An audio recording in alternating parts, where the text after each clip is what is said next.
Your bestie not sweet like my bestie. Your bestie not wild my bestie. I say, see bestie wanting to wealthy. Fire friend let me. I hear them say they want me go. They want me go. I say Somebody say they want me go. They want me go. I say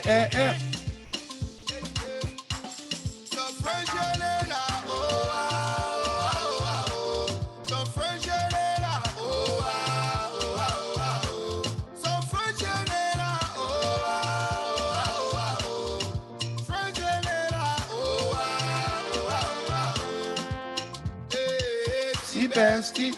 Your bestie not sweet like my bestie. Folks are welcome back. We had a technical glitch with Facebook. I believe that was a copyright issue. Henry Doe. Kowina Dio, welcome. Daughter-in-law.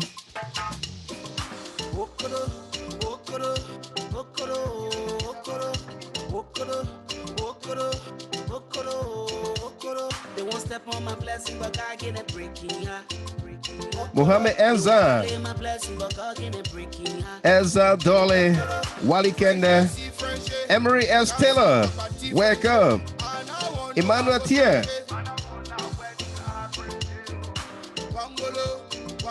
Yumbio Gibson Zia. Ali Bagayogo. Welcome back, folks. Binta Garaba. Welcome.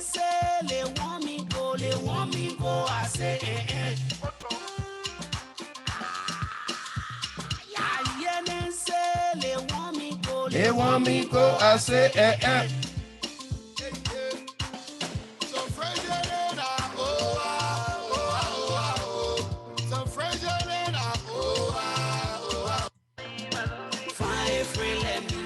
Josephine Campbell, Paul Higberstam.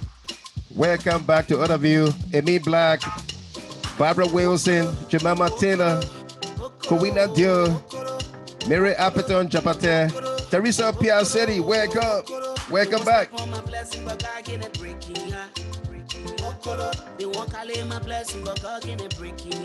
Breaking heart. Says Riri, Henry Duba Hill, Tobasi Wong, Christopher Walter Tobasi.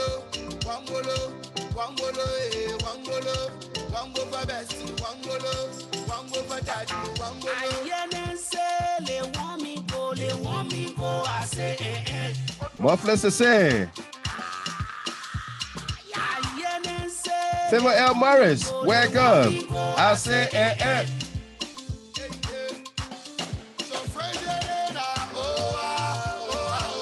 Invite someone, like the page, follow the page.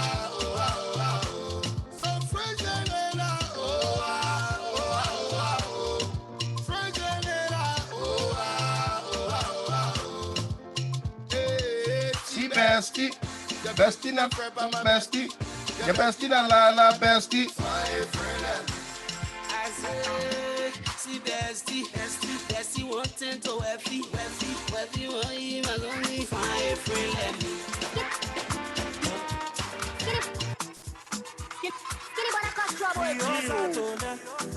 We don't go with all the chicken got to because I'm not to myself.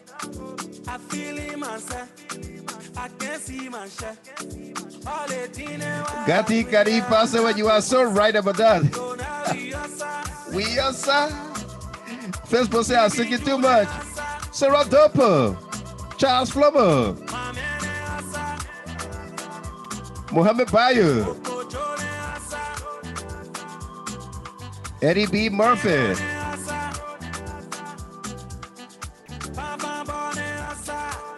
Thomas Sage. I'm just seeing your comments. If you don't write, I don't know that you are watching. Thomas Sage, wake up. Agnes Gleblu Masale, we Benetta Chair. Kanazile, Saya David, we outside. Yombio Gibson's here. Henry Doe, if Jerome Verder can go to all the Liberian platform and radio stations and tell the world that his statement were lies, and he come up to say, we not going home. Melissa Yadolo, welcome. I feel him myself.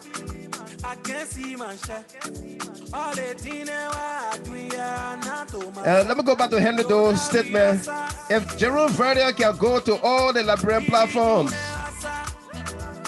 and radio stations and tell the world that his statement were lies, and if he come up to say, I'm sorry for lying on Jefferson Koji, we will forgive him and will not sue him. Absolutely. Laura Oski, we outside.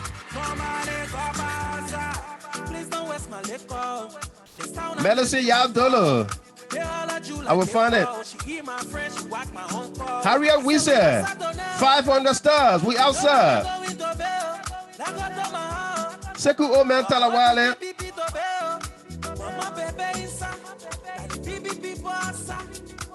Musuwabi Kopo to Eddie Murphy.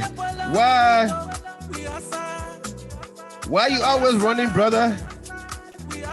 You're going down to the ground. Justice must be served, okay? Absolutely. Job, welcome. Masak, Anato Masak. Gati Kari pass away. Victoria Ade. Joseph Brown Jr., we outside. Miles SP Pelu.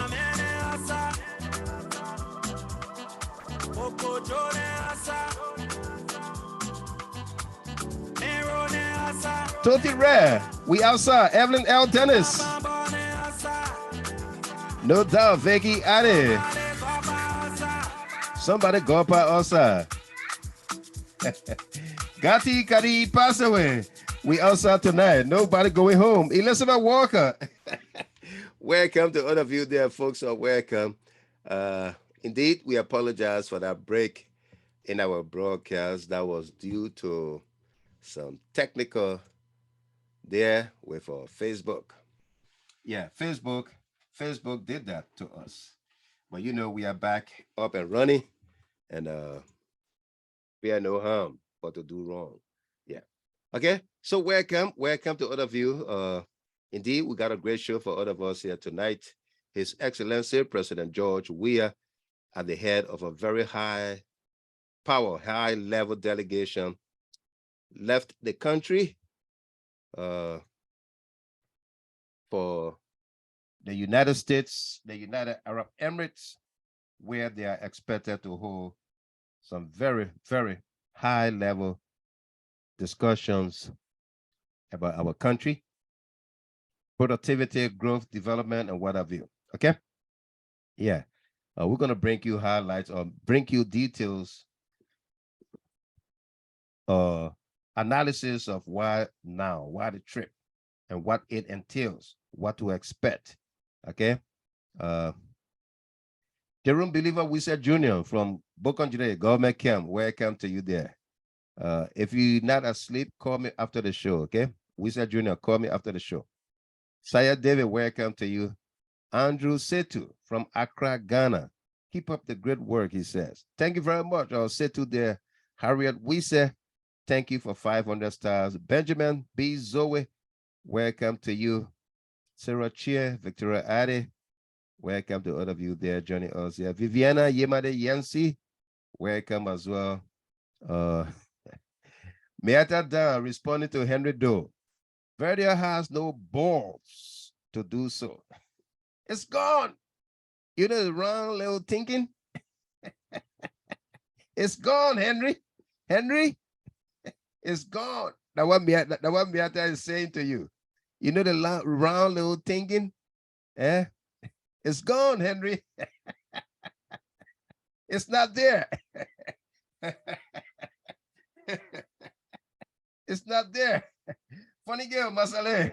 Welcome. Saya Francis D. Hey, y'all. How you doing, my dear friend and brother?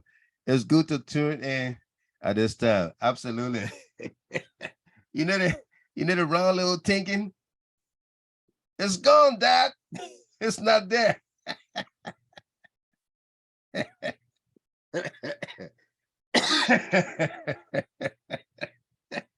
It's not there. Helen Quayo Elliott.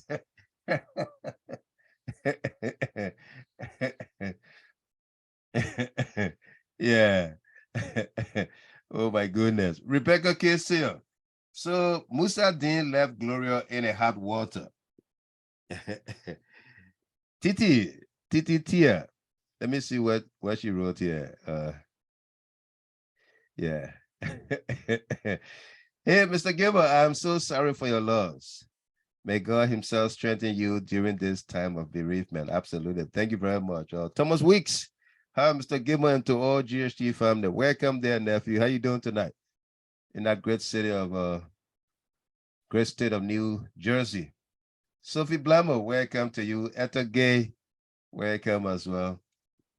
Tonight's broadcast is dedicated to Nelson Gargart, Binta Jallo, Gabriel Williams, Ask God First, Gloria P. Walker, Ophelia Soba, Burbank Lewis, Bernice Tarr, and Titus Massaquoi. They all celebrate their birthdays, anniversaries, and special milestones around this time. If you are celebrating as well, this broadcast is dedicated to you. Abdul Kone, welcome. Kuya Gallo, where did it go? I don't know, but it's not there. Laura Askey, maybe he and Costa got the same small man. Oh my goodness.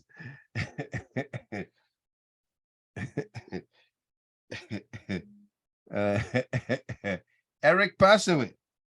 Eric Passaway says, so where is the results from the high-level discussions that was held in Qatar?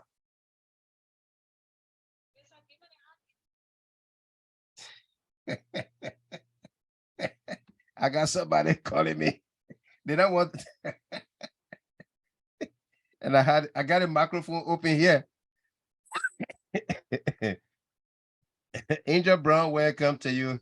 Jerry Aquis for your craft. Jerry Aquin responded to you. He said, go find it. But Eric, these bilateral negotiations don't happen overnight. They don't happen overnight, okay? Yeah, the negotiations are made, they are follow up, and they are implemented. So go find it. Yeah, go find it. Okay? President Weah left the country today. He's coming to the United States. He's going to the United Arab Emirates. Okay? And you heard that question by our own friend and brother here, Eric Passaway. So what happened? What happened to the negotiations held in Qatar? Okay? What happened to the negotiations held in the UAE, in Dubai? We got what? The Emirates Hospital. All right? We got the Emirates Hospital.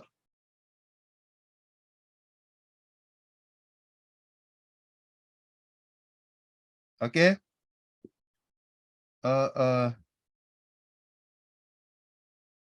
From the UAE. When did that negotiation take place?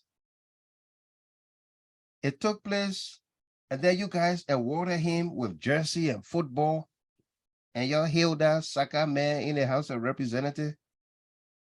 All right? And laugh about it, made mockery. But today we have an edifice, a huge hospital in the jungle of the Bele Forest, Bopulu. The Unity Park is coming up. Thank you, Joanna Zulu. That's from the UAE. The Invincible Park is there. Roads are being built from these travels the president is making. So he comes to the United States. He'll be here by Monday in the US. He goes to, he's guest of the CIA World Headquarters.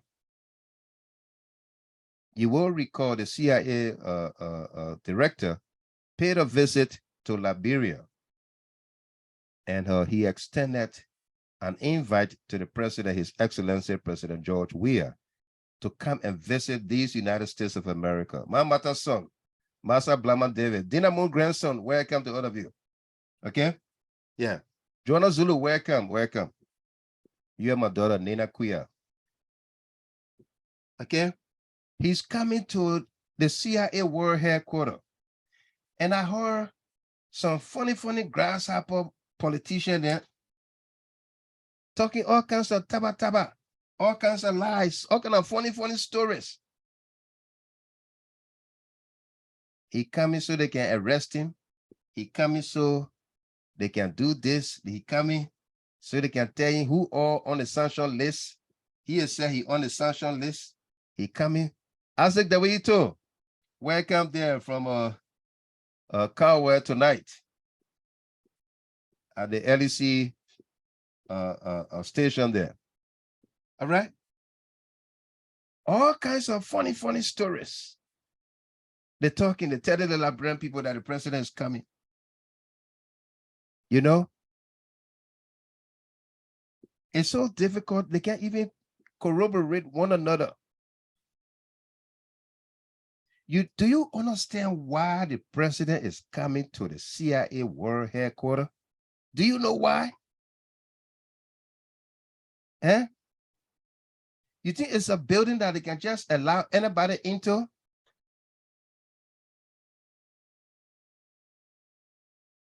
Eh? Absolutely, Sam Rex, welcome. Absolutely. Do you know what it is?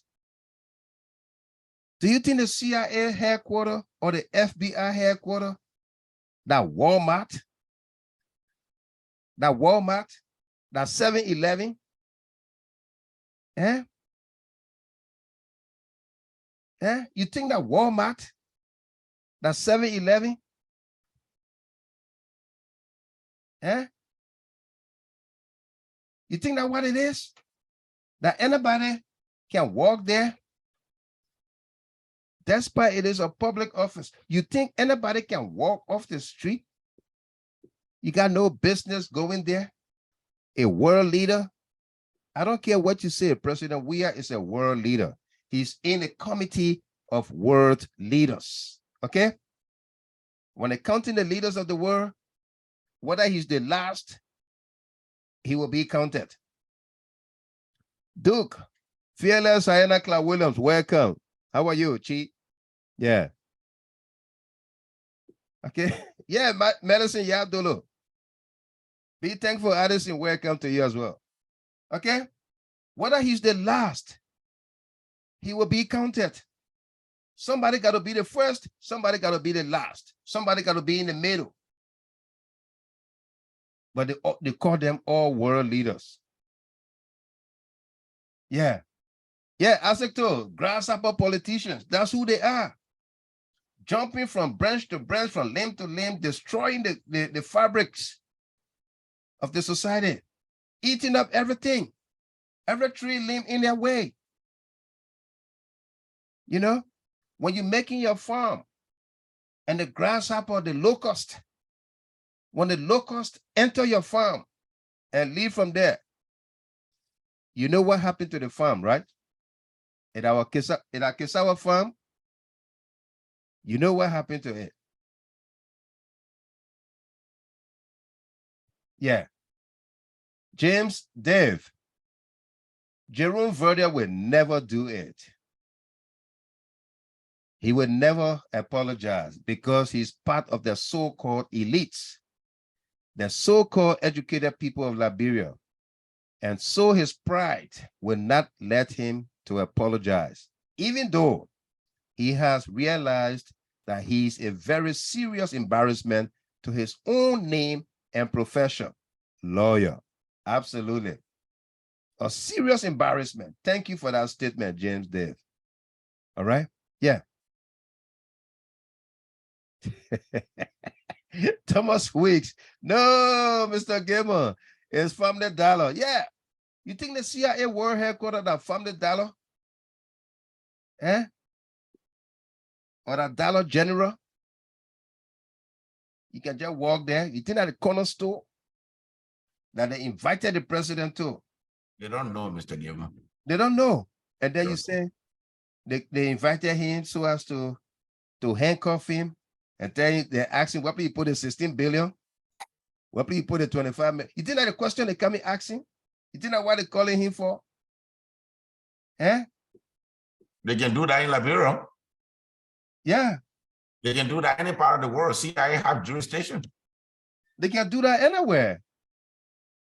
That's not even the flea market. Thank you, Solo Brown. Telvin Thompson, welcome. CIA is the world museum. Yeah. Everything in it. All right. Absolutely.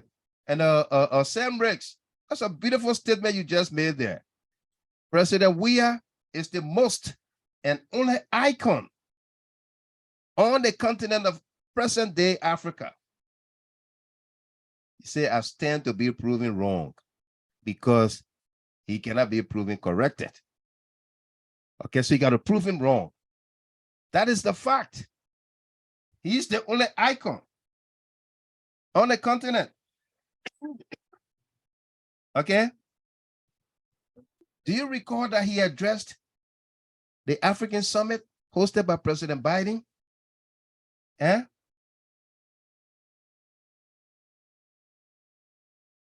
Eh? Do you recall that? He gave the keynote. Do you remember he was one of the 5 or 6 presidents Biden took in the Oval Office? Yep, to watch the game. To watch the game. And then that bigot of I don't know, journalist or whoever he is, Michael Rubin, said the man when hustle a selfie, a picture with President Biden, and he considered it an endorsement. That bigot, Michael Rubin. Eh? Yeah. You know, in the foreign ministry, they said a diplomatic photograph have over 1 million words attached to it. Absolutely. We all know we were photobombing who in there. Yeah. You saw the president Joe Biden was the one that said, my man, I gotta get in that selfie. I gotta get in this selfie. You know, that your son scored the first goal for us. Yeah. Even if you ask the Morocco prime minister, you will say the same thing. Absolutely. Okay. I'm telling you, Ali Bagayogo, Eric, you need to relax your mental tension. Wait and see. Also, take a look at the multi-purpose 100-bedroom Emirates Hospital in Bapolu County and the ongoing construction work at PHP. Absolutely. Lady Doma, welcome. Grace Bunny Jogba, welcome. Samponius. But man, I see you long time. Samponius. You say the hospital in Bapolu is what? Responding to Eric Passway. What is it? It's from the UAE. Mr. Gimon. The hospital at Kubau? Yeah, Kubau. Right. Let me put that selfie picture of Joanna Zulu. Joanna said, who leaned towards who for the selfie? Who did? Who leaned towards who for the selfie? Who did? Was it George Weah or Joe Biden? Joe the Biden. Who did that? Oh man, where is this picture? It's right here. Mr. Gilman, I have it on my screen. Yeah. Yeah. Yeah. Let me put it up here. You can walk away from your screen, let people see it. Okay. You see it? Yeah. Who photobombed this picture? Who did? Huh? Who did? Who did? Huh? Who did? Now you know. If you know, you know. Now you know who did. Yeah. Henry Doe, Michael, we got angry men like Eugene Fagon and so-called journalist Ashra Ghali all believe up to this date that Jefferson Koji ordered the killing of Mususka's daughter. Yeah. Yeah. That's nice to know. That's nice for them. Yeah. Okay. That's so nice. That is so nice. Yeah. That is so nice of them. Crispin Dunn, Mr. Gilman, I can't wait for Redemption Hospital in Caldwell to be finished. Absolutely. All right. Yeah. We all are awaiting the dedication of Redemption Hospital, the brand new Redemption Hospital. Okay. So the president is coming to Washington, D.C., to the CIA World Headquarters for a number of reasons. If you don't know, okay, if you don't know, that's the secret building of America, where all their top security is kept, and they are bringing in the Liberian president. You know what I want to believe will happen there? They're going to show him or let him see some things that are happening around the world that he needs to be okram about. And take it from me, Jerry Akwe, the president is back again. What will Michael Rubin say again? Absolutely. Take it from me, folks, with my face on the camera here. If America did not think that President Weah will win an easy second term, Moses Merlenberg, Lady Dumba, my daughter, Anel Cruz voice, Mr. Gimmer, Mr. Gilman, go to my screen again. I got a new picture there. Yeah. I got a picture right here. I'll put it up. Eric McGill, welcome. Eddie Mayata song, Belema. Emma Anel Cruz voice, my daughter Anel Cruz. Mr. Gimmer, And then Barbara, our co-host Barbara, my John Beamer will say, you my B-boss man, you If America did not think that President Weah has a second round victory in the bag, they will not invite him to the CIA World Headquarters. To come do what in there when you're on your way out. What they coming to show you? Harriet, we said, when you're on your way out, if you did not show that you're going to win,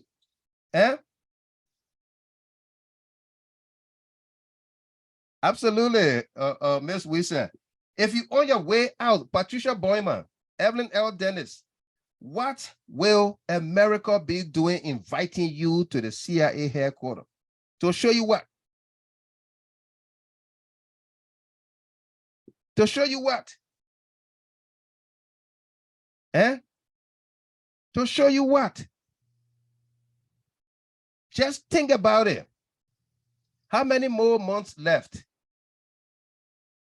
Julie Kennedy, Ruth Newe, Barbara D. Wilson, Nelly Kia, Binta Garaba. They are all disappointed because they lie everything to the Liberian people. Bilson Pay, he said, Baku, you strong. Anthony Glade, welcome. All right. Agnes, Luke, Wule Cole. Yeah. What will Uncle Sam be doing to bring you to the CIA World Headquarters if you don't have any time left to be president of Liberia, a country with a historic ties to America? If you don't have any time left, and then the people hate you. Yeah. Did they invite Charles Taylor to America? Or they sent him to Liberia and they forgot about him? Jane Anderson, welcome. Mary Appiton Jabate, did they invite Charles Taylor after they dispatched him to Africa, to Liberia?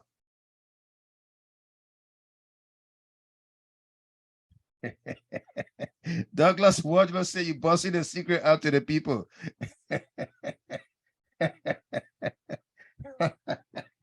Okay? You cannot keep lying to the Liberian people.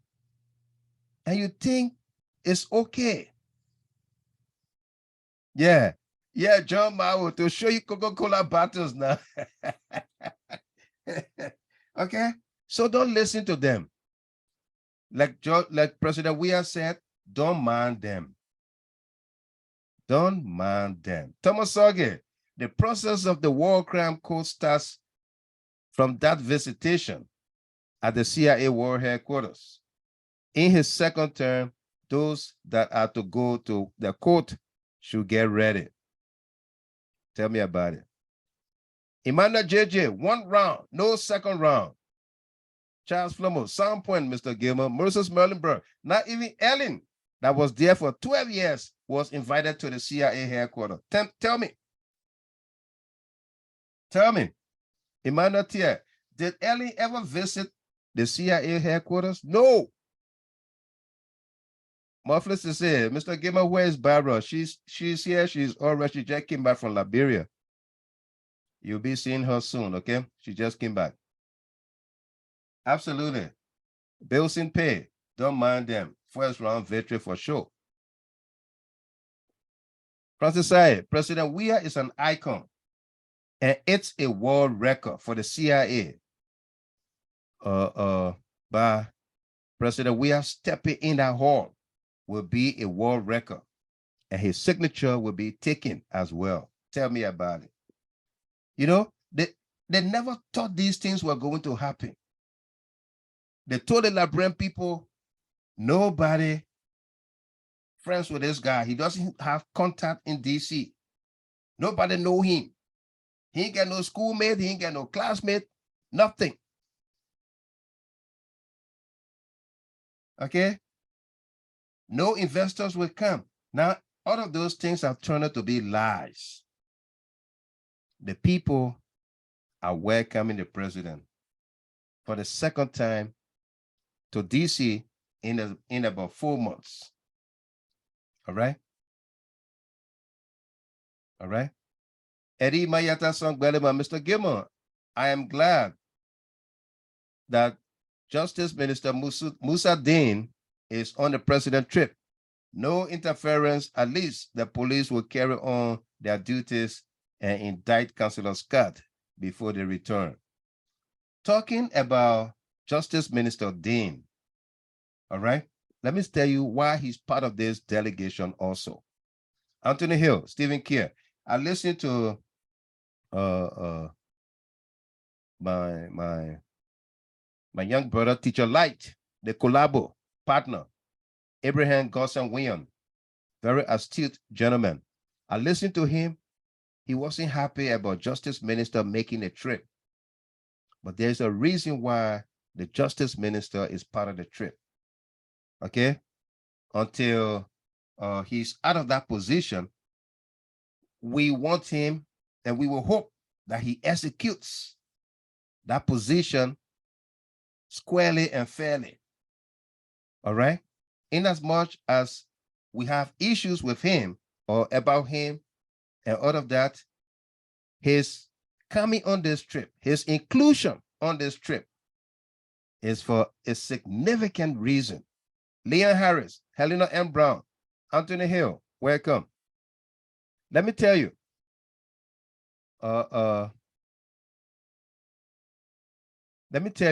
why is the Justice Minister part of this trip, this delegation? All right.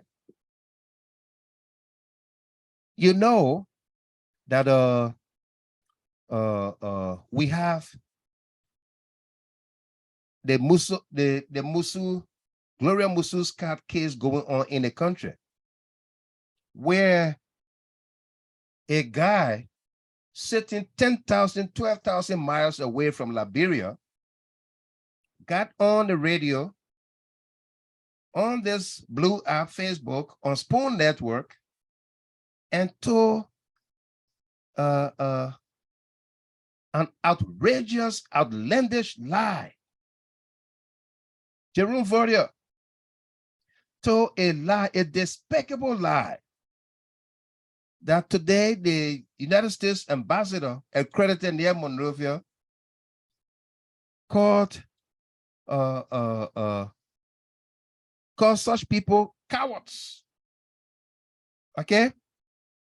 Call them cowards with despicable behavior. Their actions made him shame. Okay? Today, the American ambassador is calling out these guys who are motivated by disruption, a desire to break down trust in Liberian institutions. Today, the American ambassador is calling out these guys. So, Salome Weeks, welcome. Lawson Zilli, welcome. Go to work. Kruman Salihu, Otelo Nayu, welcome. Okay, so the Justice Minister inclusion in the delegate or delegation is for a significant reason. A lie was told against Jefferson Koji, against Vali Tele, against the president, against government officials, also by Michael Rubin. Okay? So, when they meet their counterparts, who can better represent Liberia's interest when it comes to dispensing justice or seeking redress? Who can better do that? The Justice Minister will be in a position to speak directly on the issue of litigation or calling out these people that they sit in the comfort of their homes and trying to disrupt the peace of Liberia. Okay? So these things will come about. You don't expect the finance minister or the health minister or public welfare minister to be the one to make those representations. Yes, the president is the chief foreign negotiator, the chief diplomat, the head of delegation. Okay, that's why he has all of these. He has all of these lieutenants in various positions to help facilitate his leadership. Okay, yeah, that's so. That alone, just think about it and consider it. Yeah, Stephen Sla, this trip of the president to America, I didn't hear the opposition talking about President Weah will not come. These people can't still see who George Weah is in the world. They can't. Henry Dubois Hill, facts, Mr. Gilman, makes a lot of sense. Absolutely. Ato Solosina, Mr. Gilman, please respond to my mother-in-law comment to you. So she can go to bed. I will repost it. Okay. Let's see it. All right. Yeah. Jerry Akwe, you said I want a secret. Please don't put it outside. What is secret? Okay. Solo Senior, what's the mother-in-law comment? Well, thank you, Mr. Gilbert. She trying to get her Liberian passport, but somebody she sent over there, they said they need an authorization letter from her that is notarized through an agency that is competent.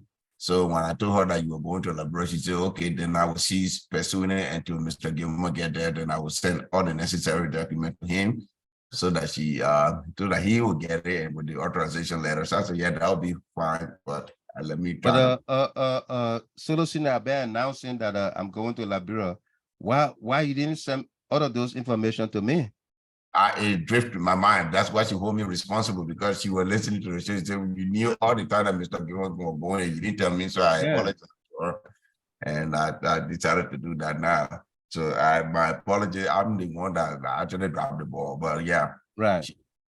She already done the biometric. Even she sent somebody there, they had the information, everything, but they need the authorization letter that is notarized before they release from the where? From her. So she can do it here and send a letter to you and everything, and then you can take it with you to Liberia and get it.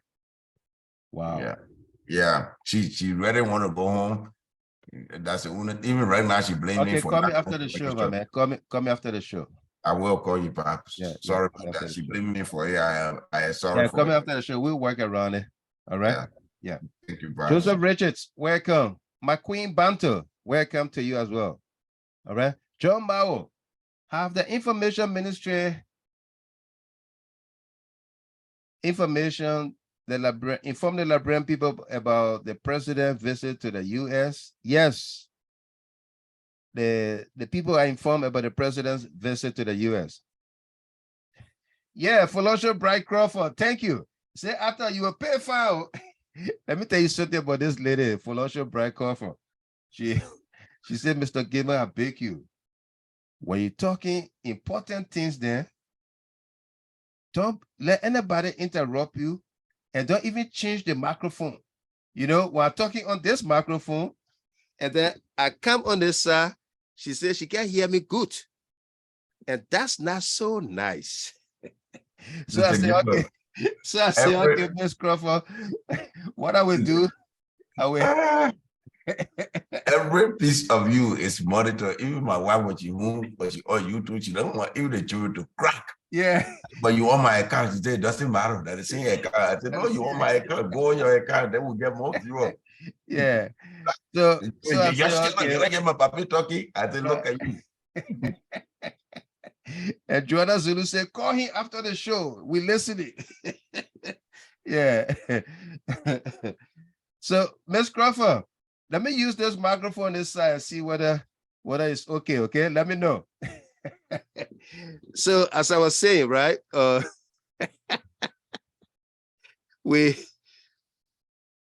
President, we are coming to the States. Nestor Jordan says she's so right.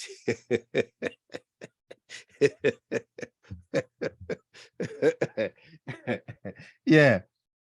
President, we are coming to the CIA World Headquarters, bringing the Justice Minister, the Finance Minister, D12, the Information Minister, Ledger Julius Rennie, my schoolmate, went to college together, you know, and the entire team, the delegation, everybody has a significant role to play in this trip, from the US to the UAE and back to Liberia.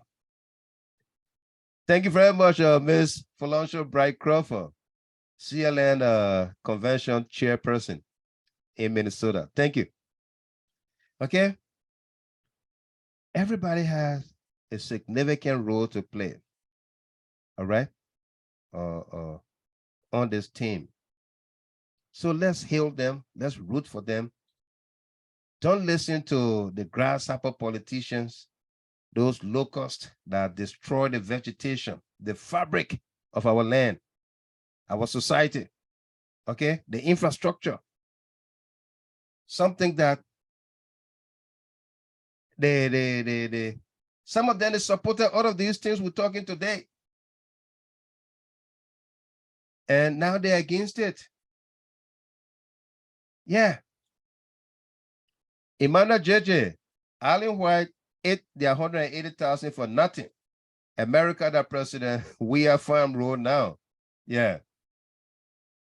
Yeah. Frederick Tennessee, man, I agree with her, especially when Mr. Gilmer is in his red necktie. Talking. Binta Garaba, Justice Minister will be there to answer his people questions that will be asked about all the lies that they have been telling. Absolutely. No soup boys more than palm butter. Mr. Gamer, where is the EFF of Liberia these days? The economic freedom fighter. Wait till a year it happen. I believe they will soon join CDC. No soup boys more than palm butter. Soup one. Soup one. They will soon join CDC.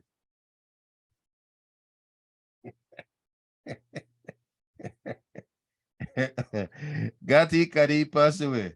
Musa Dean is the town witchcraft. You ask to take care of your child. Keep him close. Keep him close, real close. All right? So, Musa Dean is out of the country. And somebody said, now the police, I think that was Eri Mayata Song Belema, said now the police have the chance, the free will to go ahead and prosecute Gloria Musu Scott because the justice minister is out of town. Hey, Justice Minister Dean in town, out of town, in position, no position. Where we are with this case, nothing can change. Where we are with this case, nothing can change. He, Justice Scott or Dean, cannot influence this case. Okay? He cannot influence this case. This case is being investigated by our international partners alongside the Liberian National Police. Okay? Our partners are involved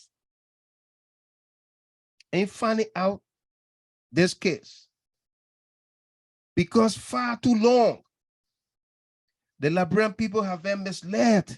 They have been lied to. Okay? Let me say something to you guys. I got a video to play for you here. Lawrence Cheer, welcome. Let me say something to you guys. Okay? Have you looked at the police leadership? Edward Cooper, welcome. Have you looked at the police leadership, the structure of the police? Was Patrick Suru brought from outside of the police force to head the police? Was he brought from outside? Eh? Was anybody in the police force was brought from outside to head the police, to head any branch of the police? No.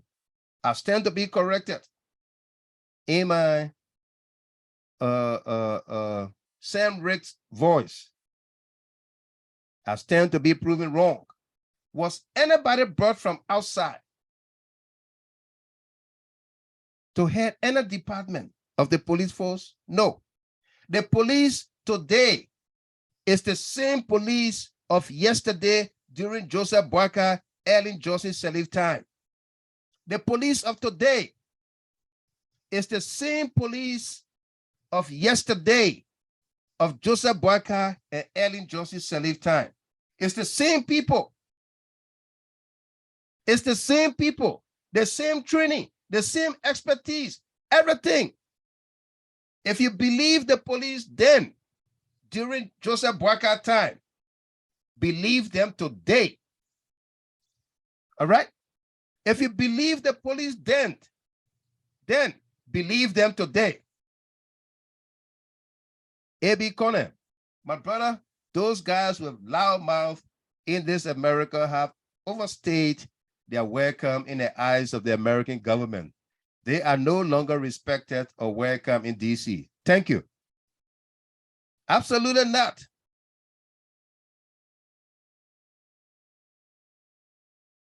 Maki Kaye, besides the 102, all others were in the force.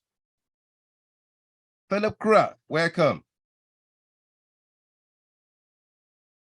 Philip Kra said, Mr. Gamer, we want to say a big welcome to the president and the proud people of our country here in the UAE, and also pray for his trip to the US.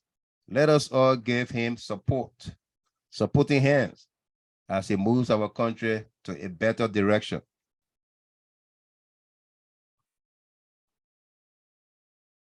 Henry Duba Hill, the police haven't done any recruitment under President Weah. Absolutely.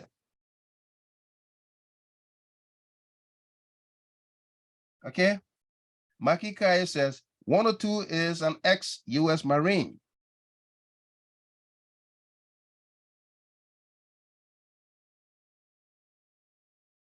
Jerome Weah, the EFF chairman, said he will be a senatorial candidate in my Gibi County. He said it on OKFM. Great. Wish him well. Thank you, Evelyn L. Dennis. Says so true. Okay? It's the same police. 12 years of the Unity Party. It's the same police. Today we're calling them unprofessional. They know now what they do. What did we call them then? What did we call them then? The NSA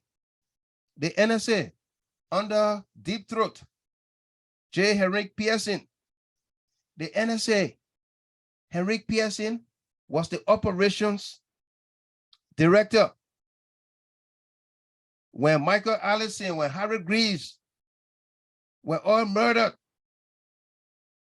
Henrik Pearson was the operations manager, operations director at NSA under President Salih's son.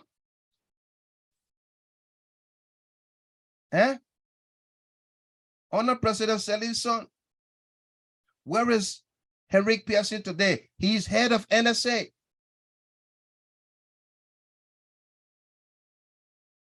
The same people. Just probably 2 or 3 persons at NSA was brought in by President Weah. But it's the same force. It's the same force. Look at the AFL. Look at the AFL. Look at the EPS. The same people.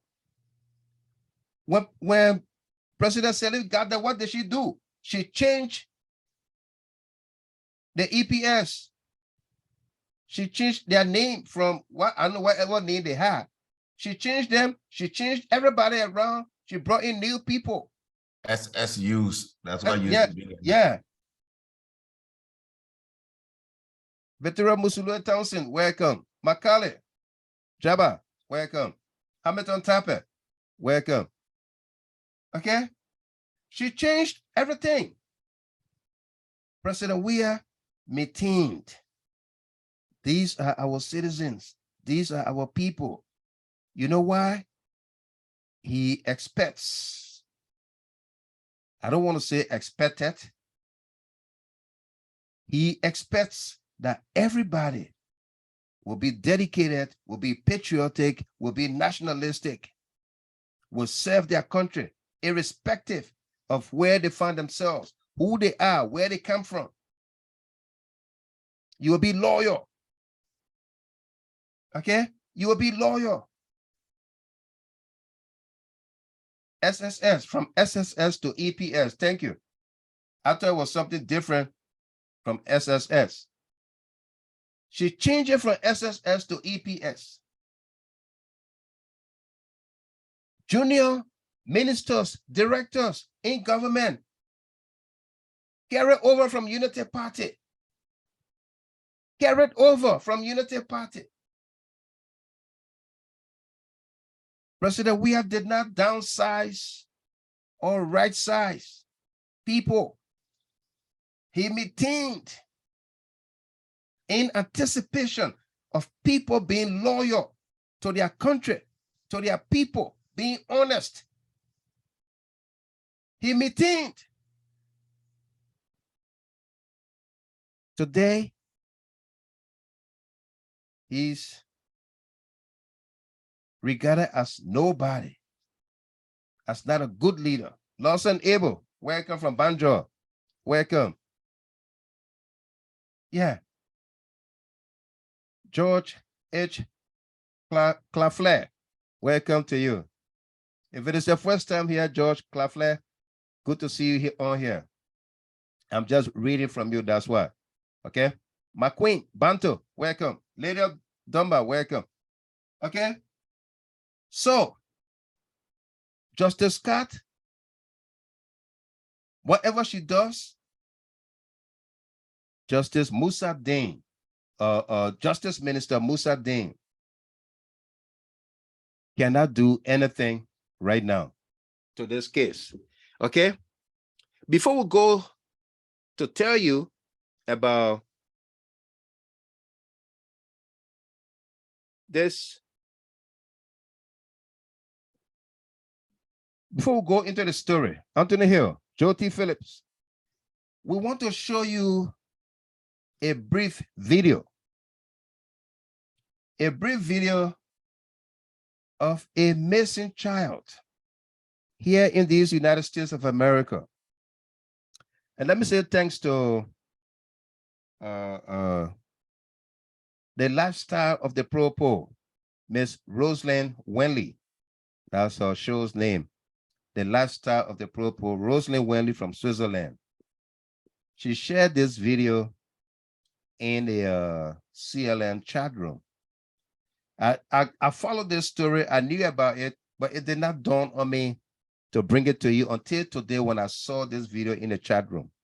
And I said, this is a good story to give to the Liberian people, to show them what parents can do with their own kids in the home. Abraham Conner. So is the case with immigration service too. Absolutely. President respect the professionalism of all the security networks, apparatus. Absolutely. He did not change anybody around. Okay? Yeah. From SSS to EPS, he maintained, he didn't change the entire landscape of our security. Okay?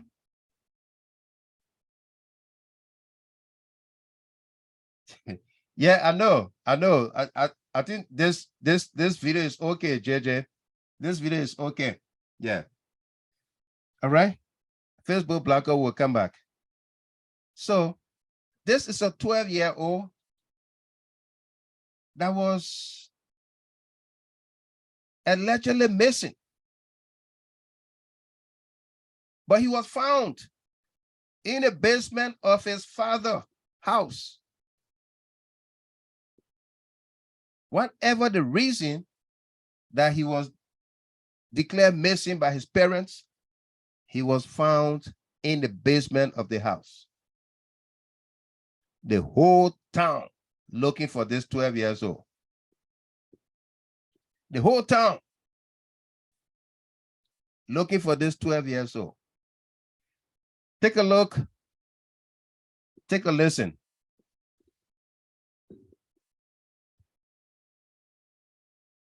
Take a close look at Charlie, missing. This is my 12-year-old son, Charlie. His friends knock on door after door, hoping to find his son. The FBI and police working together to find him. Tonight, a little boy is missing. Take a look at him. Charlie Bothell, father of the missing child. Is it true that you have been going door to door trying to get people to help you find your son? It is. I've been going door to door since he disappeared. Bruh, this story is crazy. Now, I was sent this video the other day by Jazz. We're going to watch this together because my reaction, she heard my initial reaction, and I pretty much had one word to say. I kind of screamed out loud, and I was like, it was just kind of crazy. And so I had to go look up and see what came out of this story. And make sure you check out the channel sponsor, Swag It. You can find exclusive content on there. We're doing a $500 giveaway at the end of the month. All you got to do is click the link, download the app, follow my page. You can earn swag bucks on there by watching videos or posting videos, and you can convert those swag bucks into gift cards. I'm about to get That your son has been found in your basement. So they're literally, this guy's kid's been missing. I think it was for 11 days at the time. They're on a live broadcast, okay, doing an interview. While they're doing this live broadcast, they find this guy's son. Sir, Yo, look at Nancy's face. Mr. Bothell, are you? What? Yeah, we are getting reports that your son has been found alive in your basement. What? Yes, that's what, if you could hand me that wire very quickly. Yeah, we're getting that right now from, yeah. How could your son be alive in your basement? Comment down below right now. Don't look at anybody's comment. Just go type in the box. Tell me what you're thinking about this. Tell me what you're thinking. He's well dressed to go on live video with this former prosecutor, Nancy Grace. Nancy Grace is a no-nonsense former prosecutor from California. Okay. Victoria Townsend, this story happened here in America. And Nancy Grace is a no-nonsense prosecutor. This man is well-dressed, and he's told on live video, we just found your son in your basement, 11 days missing in your basement. He's going out looking, Musuwabi Kopa. He's going out looking all over the place with people looking for his son. And then they are cooking dinner, breakfast, and feeding the young man in the basement. And watch him on video. He's shocked, pretending to be shocked. Could your son be alive in your basement? Comment down below right now. Don't look at anybody's comment. Just go type in the box. Tell me what you're thinking about this.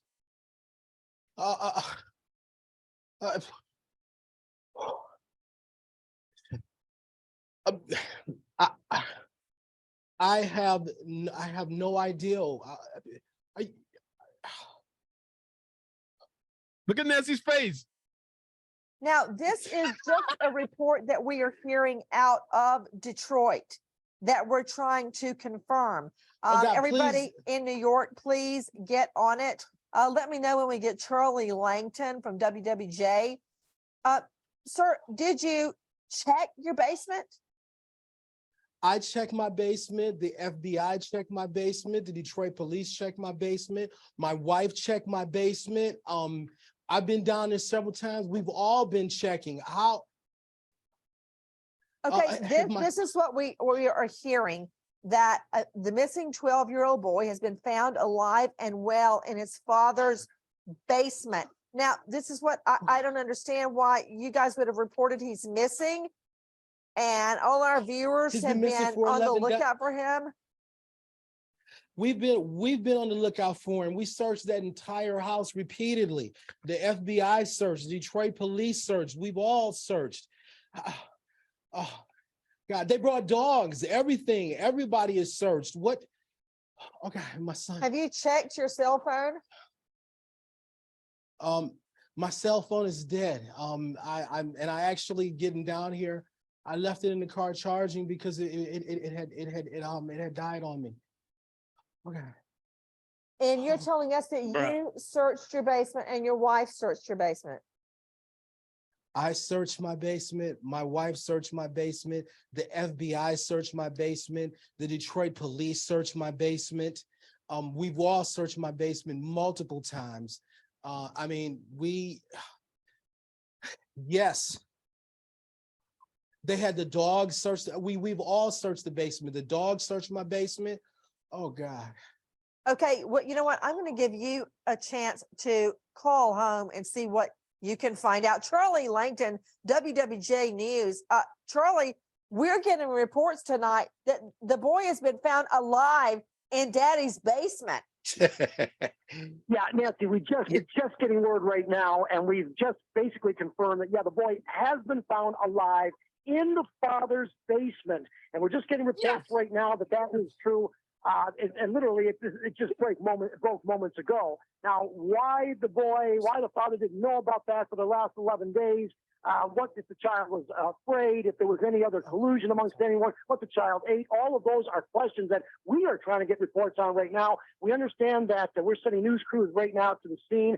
We're also understanding that the police chief is going to make yet another announcement that should be coming up a little bit later on. But yes, the boy has been found alive in his father's basement. So this part now, okay, I think this is like the day after, or I don't know if it's the same day, but the media catches the father and they wanted to talk to him. There's a portion behind this that explains how they find the child, and I'll play that after, but I first want to get the father's reaction.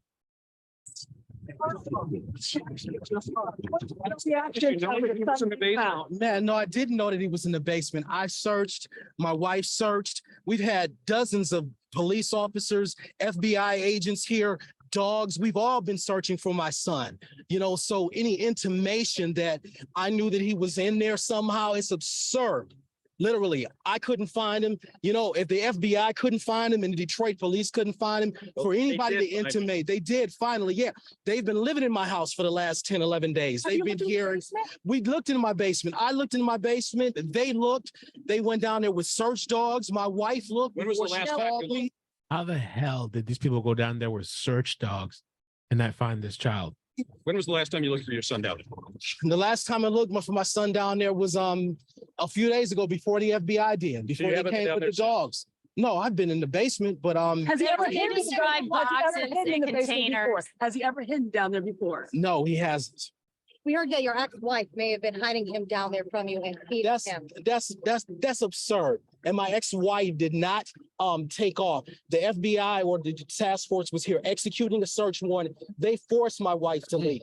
I was here. You guys were here. How dare any of you question me? They stated we could not be in the house while the search was being executed. That was a decision of law enforcement, not the decision of my wife. How surprised are you he was found in the basement? I'm shocked because I looked, like I said, the Detroit police looked, the FBI looked, repeatedly been through. They've been in my house until 3 a.m. on occasions and all night. When the lieutenant kept me and my family at the police station from 10 p.m. to 6 a.m. The Detroit police and the task force were here all night executing search warrants. So to say that, for anybody to imply that I somehow knew that my son was in the basement, it's absurd and it's wrong. I love my son. I'm glad that he's home and he's going to have the great future that he deserves to have. Well, no one talked to you earlier today. There was deeper concern, perhaps, about a homicide. Yeah, man, you broke my heart with that, man. Because I think there was blood found in the bedroom and somewhere else, which in the other portion of this video we'll watch after, it has that information. Tell me about your range of emotions based on what the police were. Oh, my son was dead, man. Have you seen your son yet? No, I haven't. Where's your wife? Where's your wife at right now? No, I don't. Where's my your wife, wife? she left. They wouldn't let her in the house. But I want to see my son.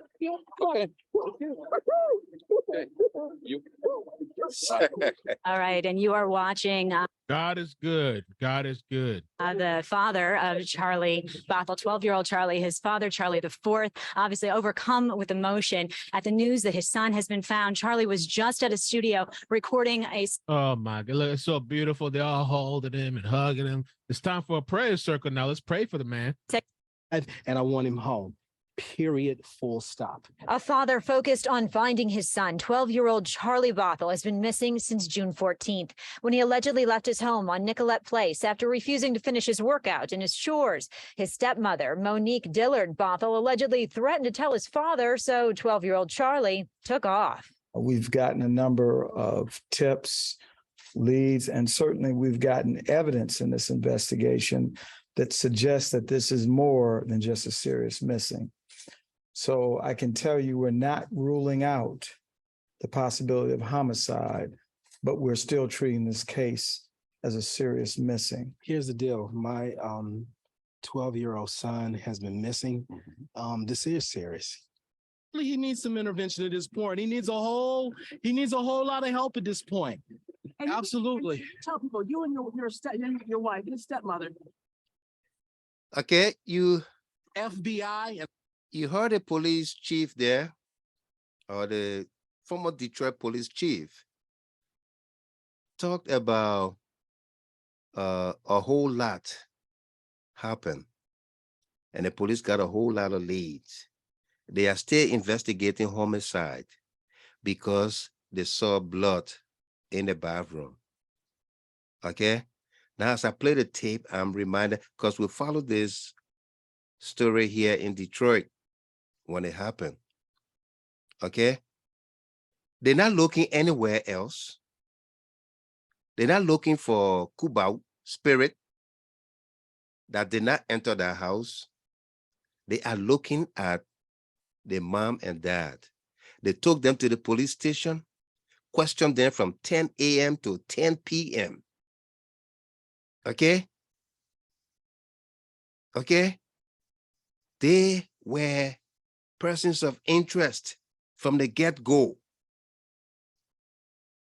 All right? In these great United States of America, and we have people, Liberians, here who want to disrupt and undermine institutions in Liberia. They sit here, they know these stories to be true, or they know these stories that happen here that is very similar to Gloria Mususkat's story. And they want to frame somebody. They want to lie on somebody that somebody did it, when in fact, the first persons of interest are those in the house. Those in the house, you first ask them and let everybody exonerate themselves by their own explanations. What happened that night, February 22nd? Where were you? What do you know? Mom and dad were taken out of the house. Okay? Yes, the police went there to search. FBI went there to search. But what if the child was taken away and hidden somewhere? Mr. Gilman? Yeah. Looking at this man, I think his wife had everything to do with the child. The wife might have been the one taking away the child, but send the FBI, the Detroit police, and everybody were involved. She just easily changed her mind and bring the. It's a lot more different from the Gloria Musu Scott case. No. Because she could even acknowledge that the girl that died has a name. You can see on this father, he's grasping for air, he's crying on that. Even show emotional, but Madam Scott was like, this girl died and somebody in my living quarters, and this girl is the girl that you claim she's your daughter. She has a name. Right. And you have no remorse, no connection to her death. They don't even pin you down. You run to Justice Minister making statement on your behalf. You eluding the police for 5 days, go come back Friday. You know, Yeah. It's different. It's different. Let's continue here. Point blank that she does not know where he is. Yes, she has. Period. My wife wouldn't do that. Would you have Simple as noticed that. would you have noticed any disturbing of the property? I mean, you would have noticed he was coming in and out, wouldn't you? It's amazing how people can do this with a straight face. I could think I would have, but I would think that I would have noticed that he had a Twitter account that I didn't know about, which the FBI told me, and some, additional money that they found. So, I mean, as a parent, you do everything you can to keep as close a track on your children as you can. Did he have a key? Could he have gone in and out? We had extra keys around. I mean, so it's possible. We have extra keys. Are any of them missing at this point? Have you looked at that? Or? That hadn't crossed my mind. A lot of people hadn't. earlier about the whole lie detector situation. Your wife declined to take one with Detroit police. You said yes to the FBI. The FBI did not ask my wife, Agent Scott Willer, Special Agent Scott Willer, after I declined to take the lie detector with the Detroit police because of the way the lieutenant treated me and my family. The agent said, well, okay, what about with the FBI? And I said, yes, absolutely, because I didn't do anything to my son. And I believe my son is going to be found safe and alive, and I want him home. Did your wife volunteer? Did she consider volunteering for the FBI examination? The FBI didn't ask her. If the FBI would have asked her, I don't see why my wife wouldn't have. But to be clear, the FBI asked me and not her. But if you were looking to divert attention, why not volunteer her? But listen, the FBI, obviously the focus was on me. And even today, I got a call from the reporters and even from you guys saying that they're looking at this as possibly, you know what I'm saying, a homicide case.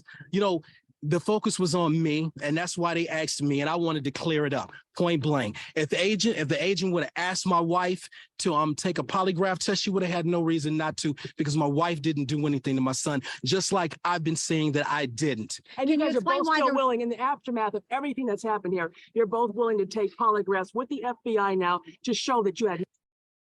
Are they leaving? Go ahead. I want to catch them before they leave.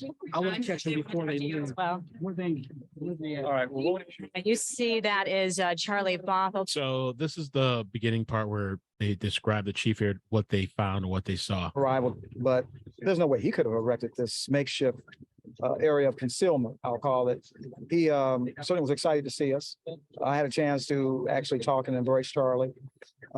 Very excited to see us. I mean, this is a great story. It really is a great story, because just earlier today, you folks said that you had not ruled out that he could be a victim of a homicide. So what does this mean in terms of the investigation? Are the parents now being questioned? What's happening next? Well, what it means is, first of all, let me just applaud the work of the investigators. We had a collaborative, the FBI, state police, back the fourth time we've been to this location together diligently, very thorough. And this was, in fact, the fourth time we've been to the fourth time this location. And one of our visits, we came with a cadaver dog. So we're not certain that Charlie was here doing those visits, not certain at all. Because the question I would have, how could we miss? Certainly we know when there's a missing and we go into a family home, we check places that children can hide. Sometimes if children are afraid, they will hide and conceal themselves. But for whatever reason, I don't know what it looked like the first several visits, but certainly this time, the detective who was in that area thought something was strange and began to moving, and Charlie didn't alert his presence. It was Charlie only when you found him. It was only, and you could see that he was nervous but excited and glad to see the police. Describe his condition. What was his condition? Like, did he look like he was hungry or what? Well, he indicated he was hungry. Certainly, I saw evidence that there was food around the area where he was hiding. But he seemed to be both nervous and excited. In terms of his medical condition, I certainly, he's being medically evaluated now. So I don't know what the doctors are going to find during that examination, but he appeared fine when I saw him. And she's What about his parents? before. Talk about that moment when the investigators came in contact with Charlie. How did he respond? What did he say? Excitement. I don't know his exact words. I guess you could describe it as nervousness, excitement. He made some statements that I wasn't there then, but certainly lots of excitement to see us. What are the parents? Parents know. Yeah, his parents aren't here right now, correct? That's correct. The father told us he was going to go and do an interview with Nancy Grace a little while ago. The mother, once we told her that you guys were looking into the possibility of homicide, the stepmother, I should say, she took off. Is there any reason to believe that some adult had to know Charlie was in that house? I will tell you, we're not ruling that out. It would be hard for me to sit here and tell you that someone didn't know that Charlie was there. but I can't say definitively. Chief, And you again, described this area that was barricaded that even looked like someone had put food there. You said Charlie I did. constructed this barricade. there's no way in my judgment.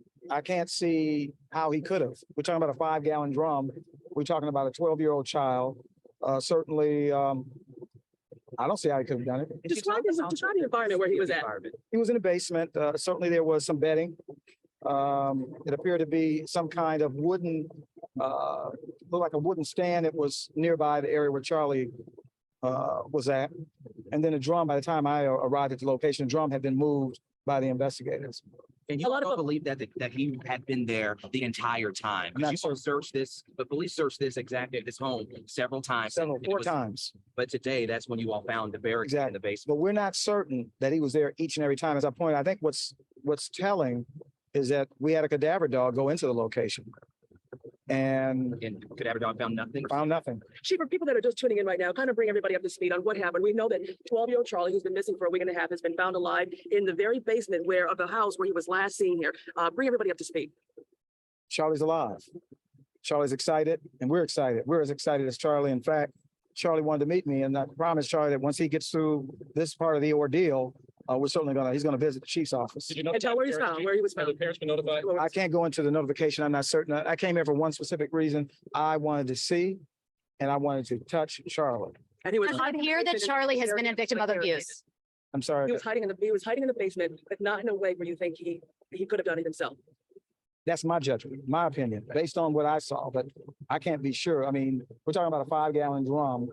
And so not certain. But Chief, based on what you saw, does he appear to be a victim of abuse? Was he bruised? Was he? I didn't examine Charlie. That's the medical professionals will do that.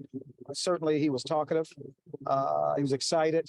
I didn't do an examination, so I can't. Chief, since finding Charlie, have you had a chance to have a conversation with his parents about you finding him? I have not. And I am not certain that the investigators, they may have made contact with the parents.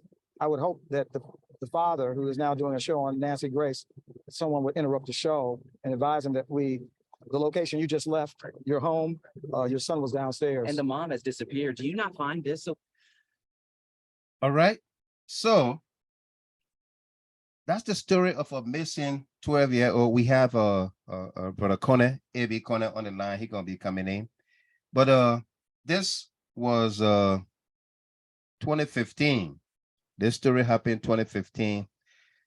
On January 19, 2016, the case was resolved when Botel, the father, Botel the fourth, RV4, pleaded guilty to 4th-degree child abuse in exchange for removal of a 2nd-degree child abuse charges. Prosecutors revealed that Botel the fifth, was very thin and had marks on his body from the abuse when he was found after being reported missing. Okay, where did the police look? Where did FBI look? Who were the persons of interest? The father, the mother, the household were the persons of interest in this case. Who were found guilty? The father for child abuse. Okay, the father. It happened right here in Detroit. I don't know how I missed it, but thanks to Rosalind Wenley, you see, digging deeper. Everybody's digging and getting to the bottom of this. The department is very effective. The department is very effective. like I told the gentleman, the yeah, department require application. You know. The department is very effective. Liberians are no more considered stupid people, that they don't know their surroundings. They can phantom things for themselves. Yeah, Miata Soko Pastor with Bafali, welcome. Brown B. Hina. All right. The father, yeah, Sarah Double, everybody digging. The father refusing polygraph, the lie detector test. The wife refusing it. I agree to the FBI, but I don't agree to the police. I agree to the police, but I don't agree to the FBI. Conflicting statements. Moving the goalposts. Moving the goalposts. Every time the police come, the FBI come, they move the young man. Yeah, Felicia Bright Crawford. Yeah, every time the police go to search, and not once, more than 4 times, the police, the FBI took turns to go and search that home. They didn't bring their pastor to say, I was so messy. Then you're coming to hold us responsible for you to go look for Jefferson Koji and Valley Tele. Well, very told you about, you're coming to us. Eh? Okay, absolutely, Jonathan Jackson. Something went wrong in our house. John Saki Kone, Arabi's son. Yeah, Binta Garaba. Thank you. Barbara D. Wilson. The DDD department is our only hope for a better Liberia. Here we seek nothing but the truth. Absolutely. Who can see this video we just played you and don't have a second thought to say, wait, hold on. I didn't think this would have happened or could have happened. But with this video I'm watching, I will share this video on GHT page for everybody to watch and see it. This video I'm watching tells a similar story. Okay, so now Justice Scott and her household have been named persons of interest.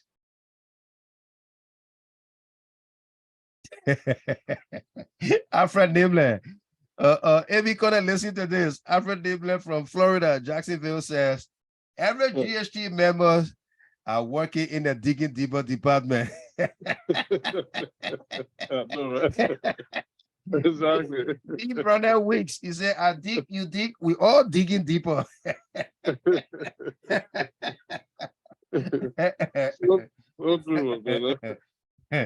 And Melvin Connor, they had a tunnel in the basement.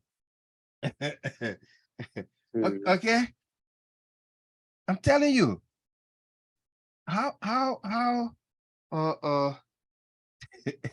yeah, the police have now considered them persons of interest. So if we want justice, okay, just as Gloria Mususka dispensed justice to other people, against other people, even she got justice when people in her neighborhood on 16th Street killed her dog, a German Shepherd.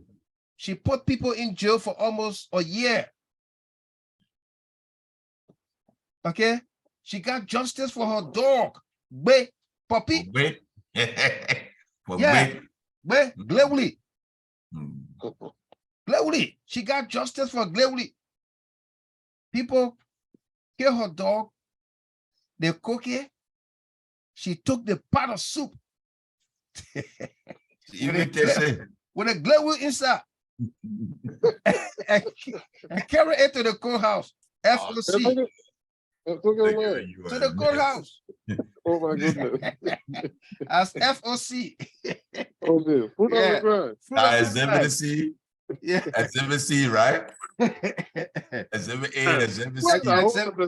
Exhibit A. Exhibit B. Yeah, Exhibit A, Exhibit B. All the chicken soup, all the pepper. Oh, this one. Everything. Oh yeah, oh yeah. Oh yeah. You're the old man that brought the chicken soup from. The cassava steak, they said before when you kill the dog, you gotta beat it with cassava steak so the grease will come outside. The cassava steak were all exhibit. Tiger Lawrence. Okay, she got justice for her dog. And now a human being died in her house. The police have come out and said nobody entered the house. Nobody. That was the same police from Ellen Johnson Sirleaf time. Those investigators are the same today. Same training they got. Okay? Whether they have logistics, resources, non-existent, they have the expertise and the professionalism. They are being assisted by our international partners. This is why you heard a ambassador said, when questioned by law enforcement, they do not have evidence to back up their claims, which is despicable behavior.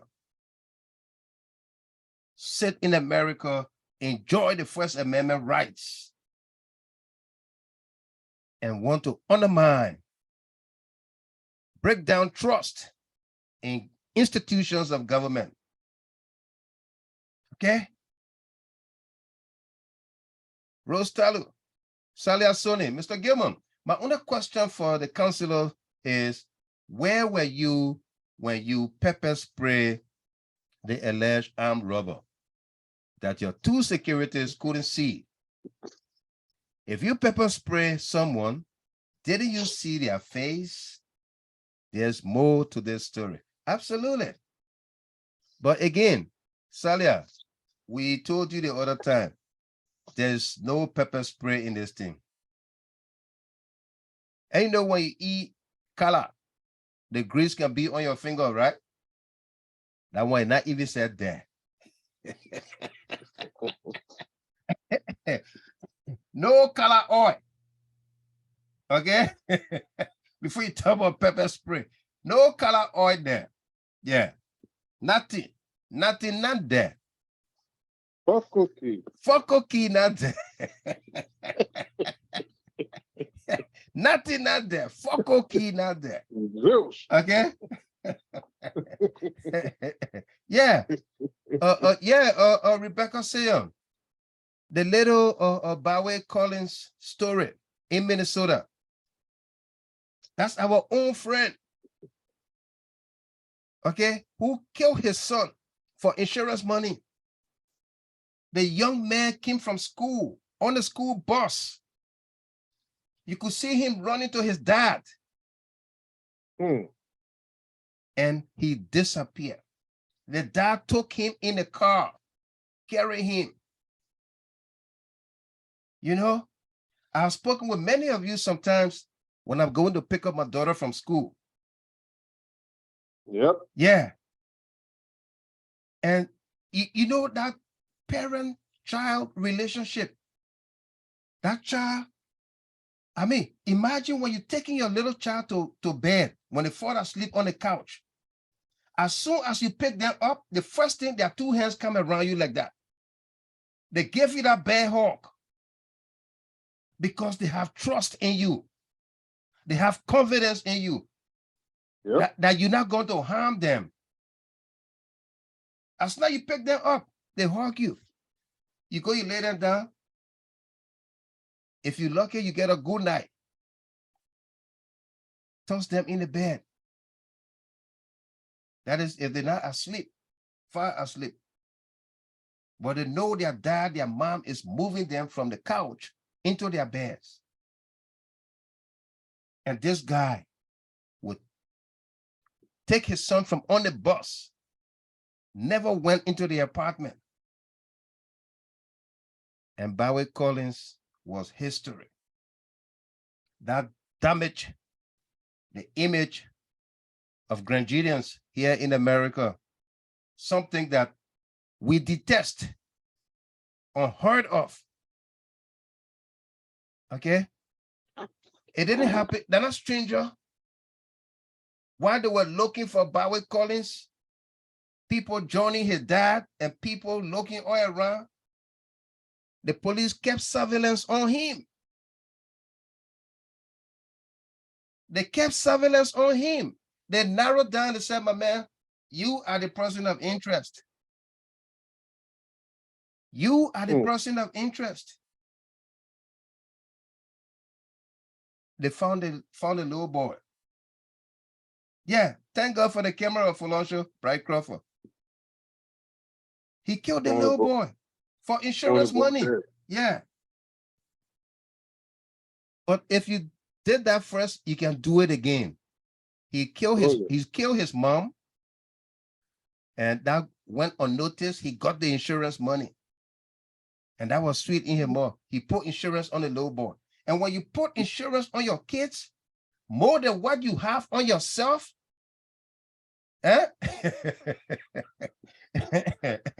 you put insurance money on your kids, on your wife, more than on yourself. Something inside. Oh, yes. Something inside. Yeah, absolutely. Charlotte Bolle, we're going to do that. Something inside. You take up insurance more than on anybody, more than yourself. Something inside.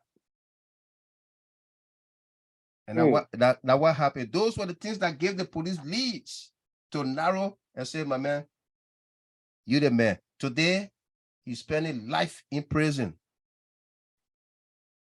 He's in jail for the rest of his life. Okay? He's in jail for the rest of his life. It was the same March month. March. It was this same March month when that thing happened. I think March 17th, today.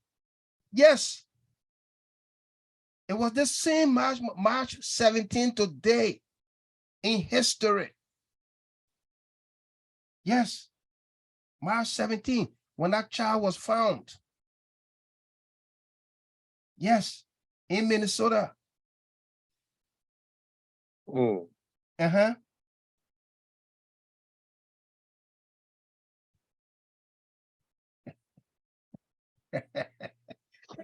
Tama Bono, the math teacher asked the student, you have 2 pepper color and you eat all 2. How much left? The student said, that the color oil.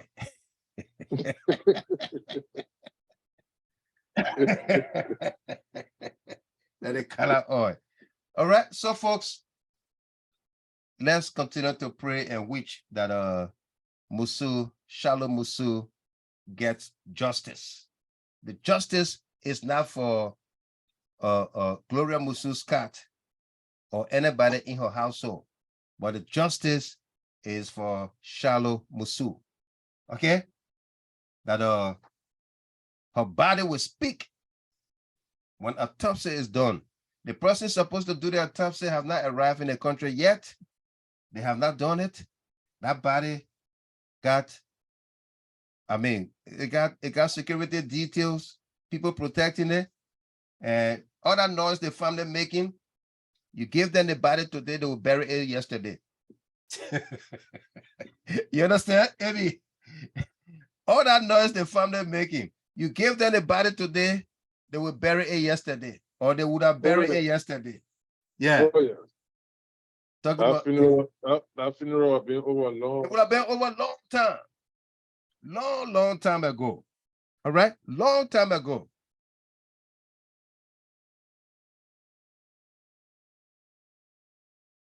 Yeah, I just said it here, Sonny T. Washington. His mom was the first victim. He first killed his mom for insurance money. Yeah, you didn't hear me? When that was not noticed, he got the insurance money, then he put insurance on his son. Yeah. That's a brave God, man. Brave God. Yeah. Absolutely. Duke Fearless, Ayana, Clark Williams, the eyes of March is upon us. You know, absolutely. So, quickly here, the University of Liberia, our highest institution of learning in the country, is under siege. sad to say that our students,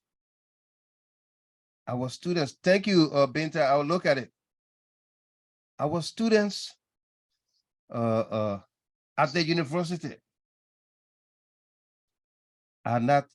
don't seem to be learning. They don't seem to be learning anything. Okay. There were a series of attacks on officials of government,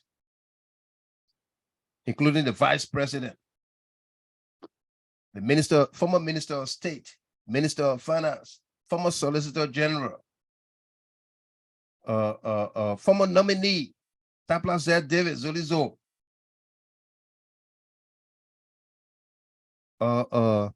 Now Aloysius Howe. Even their own colleagues at the university. Their colleagues at the university were brutalized.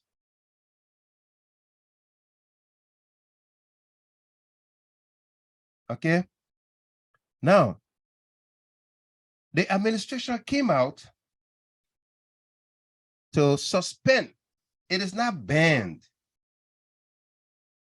To suspend. They didn't say we banned student politics. But these guys go to the university anyway. They ban politics on campus and launch an investigation. Okay? The students will take to the streets to burn tires. The Justice Minister have ordered an investigation to be conducted by the Inspector General of Police and make report in no time. Against all of these backdrops, the students took to the streets today at the Federal campus, set up blockades, burned tires, created hindrances for free flow of traffic and movement of people. But yet, Binta Barito, welcome, said they live 3 minutes away from my home. Yeah, that was Brooklyn Park, right? Yeah, Solomon Var. All of you that in Minnesota know this story, thank you. Woman Labrador Love, okay? The so-called students, some of those guys been at the university for over 10 years.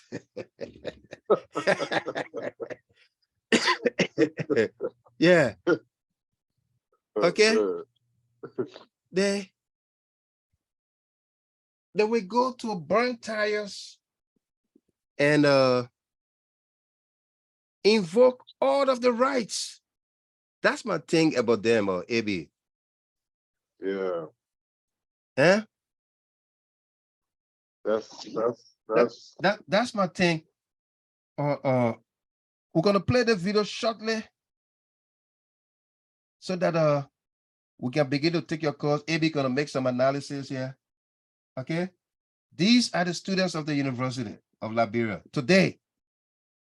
Let me add some volume to this. Of Liberia, and my name is Edwin Atafrian. So I'd like to say welcome in the sea.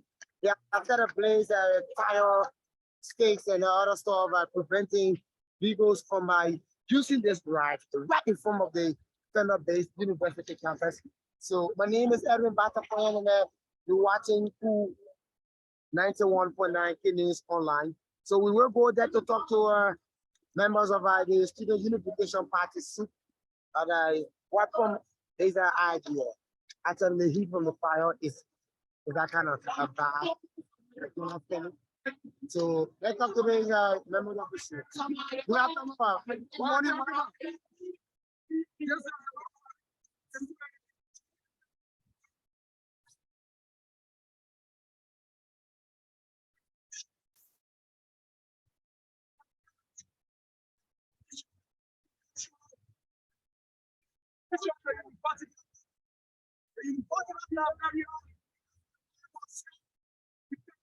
The people, the rubber stamp administration, we are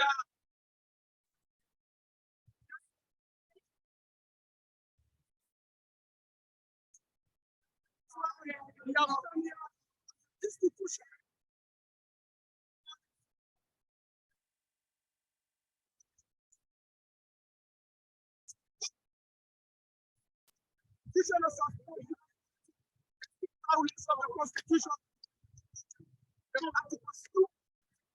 All right, listen to this. Somebody please tell Covenant D to restart her gadget. Are you guys hearing the sound, or it's just they said no sound? Marie Pine says no sound. I don't know why, but everything else we've been playing here, you've been hearing it. Okay. Musuwabi Cooper said no sound also. Kraman Salihu, no. Okay. Okay, but what he's saying here right now, he's invoking all of the constitutional rights. Article 17, Article under 15, this, that. All right. I don't know why no sound. It's low. Okay, it's low. Thank you. J-Man just said it's low. I will see if I can up the volume a little bit. All right. I will up the volume. Let me go back small and I'll up the volume a little bit.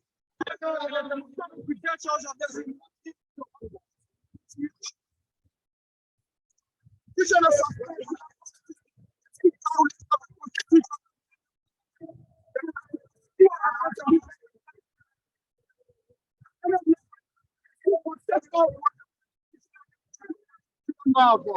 is why on today, if I see that outside the parties, outside the principles,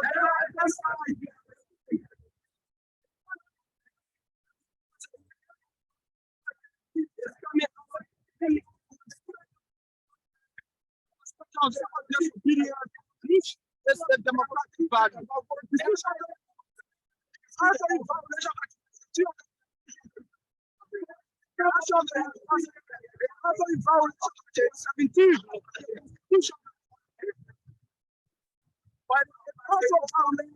universal declaration,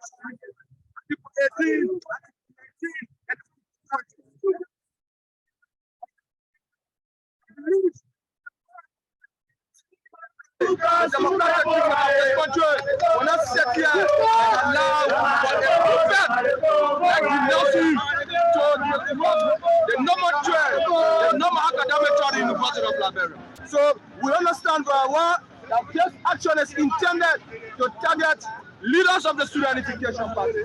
This action is intended to silence the Student Unification. I want to take a look at this right here. There was a police pickup truck that started coming in, and then everybody left from behind him. and he said he ran away from all the scene. Just this was so funny. Just take a look and take a listen. I know the sound is not very good. It was very noisy, and so yeah. Take a look and take a listen. Party, but we can promise the regime, we can also promise the government, Mr. Weah, that the Student Unification Party is not going to be silent. The Student Unification Party is not going to be silent. That is why we are coming out to inform, enthusiastically activize and energize. We will continue this insofar this university continue to operate under instruction of Mr. Weah. We will continue to come out in defense of the heritage. And this is in demonstration of civil disobedience, and we're going to protect the landscape. We're going to protect the heritage. People stop to normal learning activities here on the Fender campus. And again, you live in through the roadblock. Financing post stop to normal learning activities at the University of Liberia. Just as the president suspended political activities due to the violation of the Republic of Liberia. To suspend political activities is to shut down the political laboratory of the University of Liberia. Students who read the social sciences, they utilize the political palaverhood as their political laboratory. They utilize the political parties as their political laboratory. We want to inform the people that the Nazi has shut down the political laboratories of the homeland, and the viral party is going to oppose it. And of course, you listen to him, and he ran. he said that they He left. has shut down the political laboratories of the homeland and the viral partners of politics. And of course, you listen to him, and he said that their action to block the road, set the place ablaze, is as a result of suspending student politics from the State Royal University of Liberia campus, Fenio campus here. So we have to see the arrival of the Liberia National Police and others. Here comes the police truck that they heard coming, and then they all went in the marketplace. They heard the police siren coming, and they all chile. Let's go back. The State Royal University said that their action to and the viral partners of politics. And of course, and the viral partners of politics. And of course, you listen to him, and the viral partners of politics. And of course, oh my goodness. All right, so folks, yeah, that's what happened today on the Fendel campus with our students. And the faculty will issue a press while we cannot independently confirm that our statement came from the faculty. It is alleged that they are not going to classes themselves for fear of their lives. They want security before they can go back to classes, okay? Why? You heard what he said, Princess Bay Taylor, that the Palava Hut is their political laboratory. The Palava Hut is the reservoir. Yeah. To go there and just read thesaurus. Eh?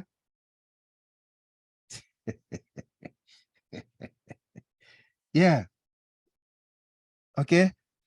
Outlining all of the rights within the Constitution. All of the rights within the Constitution. Article 15, Article 17, Article 16, 20. Eh? All of the rights, as if to say, those rights belong to only one group of people. Yeah, you stop people from moving. You stop people from moving. You blockade the roads, you burn the tires. And then you call this civil disobedience. How is this civil disobedience? In a country where we don't even have an effective fire department, you set tires ablaze on the street. What if the fire had gone into the homes? Cars.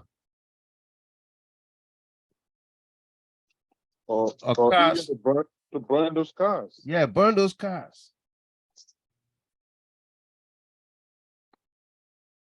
Magnus, we're gonna publish the recorded version. You're gonna have it on YouTube by the morning hour, okay? Yeah, we're still working on the YouTube channel to play the videos as well. Sorry about that. Okay. Yeah. Now the police car left. They are coming back on the road. Just one police car, one driver inside. Put the siren on. They all chile. We can't do this to our country and think it's okay. Nobody is against student activism. All right. But where one rights stops is where the next begins. All right. It's where the next begins. You can't stop me from going where I want to go because you want to be standing. Eh? You can't stop me. Okay?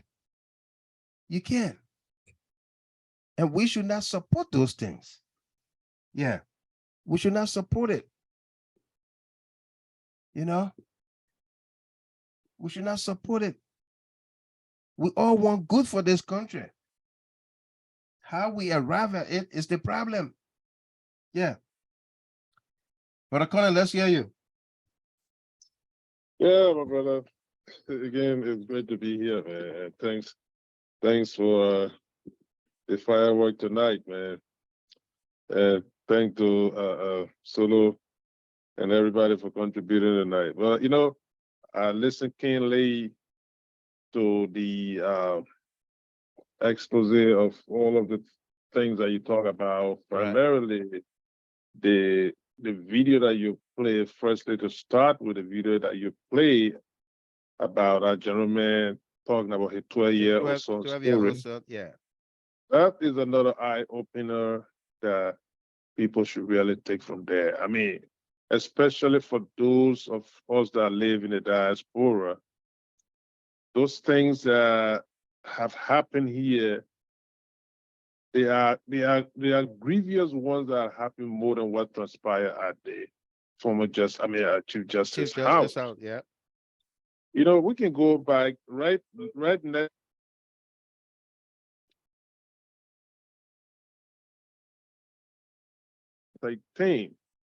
Where a gentleman had a place in Cleveland, Ohio, where he incarcerated 3 ladies. 3 ladies, yeah. In his basement for 12 years. He abused, he molested them. They were there for 12 years. He had children by them. Until finally one of the ladies had to abscond, and then she brought in the police, and then the guy was sentenced to life imprisonment where he committed suicide. And of course, the property, the house got demolished. So, I mean, those things are there. The histories are there on all of those things. Now, for people to sit in our country, or I mean, to be in a diaspora here, a situation happen in Liberia of that magnitude, and then just to come up and give a bogus story, it's so disappointing. But here's the thing. I don't know in my lifetime, I don't know of any American ambassador in Liberia. Again, like I said, in my lifetime, for an American ambassador to tell you that I am ashamed. I'm ashamed. That speaks volume. Absolutely. Reason being. And twice he said it. Yes. I'm ashamed. He was emphatic about it. Very emphatic. And that should tell you that they have come to a boiling point wherein they can no longer take the innuendos and the falsehood. Right. Because they know the falsehood, what they have led to, and what they have cost America in attaining peace in our country. So that guy, it speaks volume, my brother. It does. And for people need to stop those kinds of behavior. I know everybody in this place, they got a political ambition. They want to be something in Liberia politically, or they want to get it, the piece of the pie or whatever it is. Boy, you got to be authentic about issues. Sell your ideas to the people. Let the people buy from you. But not to be destroying people, incriminating them, demonizing them to the point that they become a pariah in society. It's so disappointing. That's why I trended earlier on. I stated that. I said, they have overstayed. They are welcome in Washington, D.C. To the point that the offices that they used to go to, the doors are no longer going to be open. No, absolutely not. That's what McCarthy's statement implies. They might look at it from the surface, but that's what it implies. Hey, look, gentlemen, these guys, the story they've been giving us in this, they are just not authentic. No. So the doors are no longer going to be easily open for them. They're going to be sitting in the waiting room for hours. When they tell them that the senator or the representative in meeting, and you see this time. And they probably took the back door. So my brother, that had to do with the former Chief Justice situation. I mean, Liberia at large, by and large, have come to the realization that something went wrong in that house. It was never intruded. No. Something went wrong, and people have come to the realization. Something not so nice. Not so nice. Donald Trump, in my Donald Trump voice. Not so nice. Not so nice. It went wrong. You understand? Yeah. People will have to come clean about it. One of the major disappointing thing about it is that for those that trumpeted the idea that it was somehow government's response, government orchestrated thing, I really, really hope that they will muster the same courage when the facts are established in this thing to come up publicly and state that we were wrong to indict or to publicly indict people that had nothing to do with the situation. I hope they will muster that courage. Absolutely. But they were not. Yeah, that's the problem. That's the problem, my brother. They were not. And to come down to the activities of these students, Liberia need to discourage this thing. Even the international community, you cannot continuously put these people in a situation that they will have to be attaining peace for you for the rest of your life. Right. The society needs to move on. Look, I can tell you this, my brother. I know you made reference to the 1985 and 86, how they call it a student riot and this and that. Right. But those were legitimate riot at the time because there was a goal. By then I was still in high school. Right. There was a goal that the fact of the matter is that there's teachers were not getting their legitimate salaries. There were other classes. A lot of classes got disrupted, and even private schools stood by those students. They did. They stood by them. Yeah. And then eventually the administration, by then was President Doe, intervened, and then they managed to remedy that situation. Right. But to have an endless every day in the street, talking and you quoting all the rights in the Constitution. But you forget to quote the freedom of movement that you impeded. Yeah. Or you continuously impeded. Why can't you quote that? Why can't you quote that? Because people were sitting in the car, stuck in the traffic, they couldn't go because you disrupted it. But they're advocating for yours. Nobody's saying that students don't have right to advocate for things, to agitate, to advocate for things. But to the point at the detriment of the state's security is becoming alarming. Very. We need to stop here at some point. And for people that will be there to sanction this kind of thing, it becomes a vicious cycle because it's like if you sanction it, it benefits you. That's going to be the same situation to say because the president is set already. If the president is set, they will continue for that president. Right. So my brother, it's disappointing, man. But anyway, I hope that they will come to the realization that hey, look, they're not doing themselves any good. The larger society, look at the bulk of their colleagues will be sitting home because of the continued disruption. Like I was talking to our niece, I was jokingly chatting with our niece today, and I asked her, I said, but which of the party you'd identify?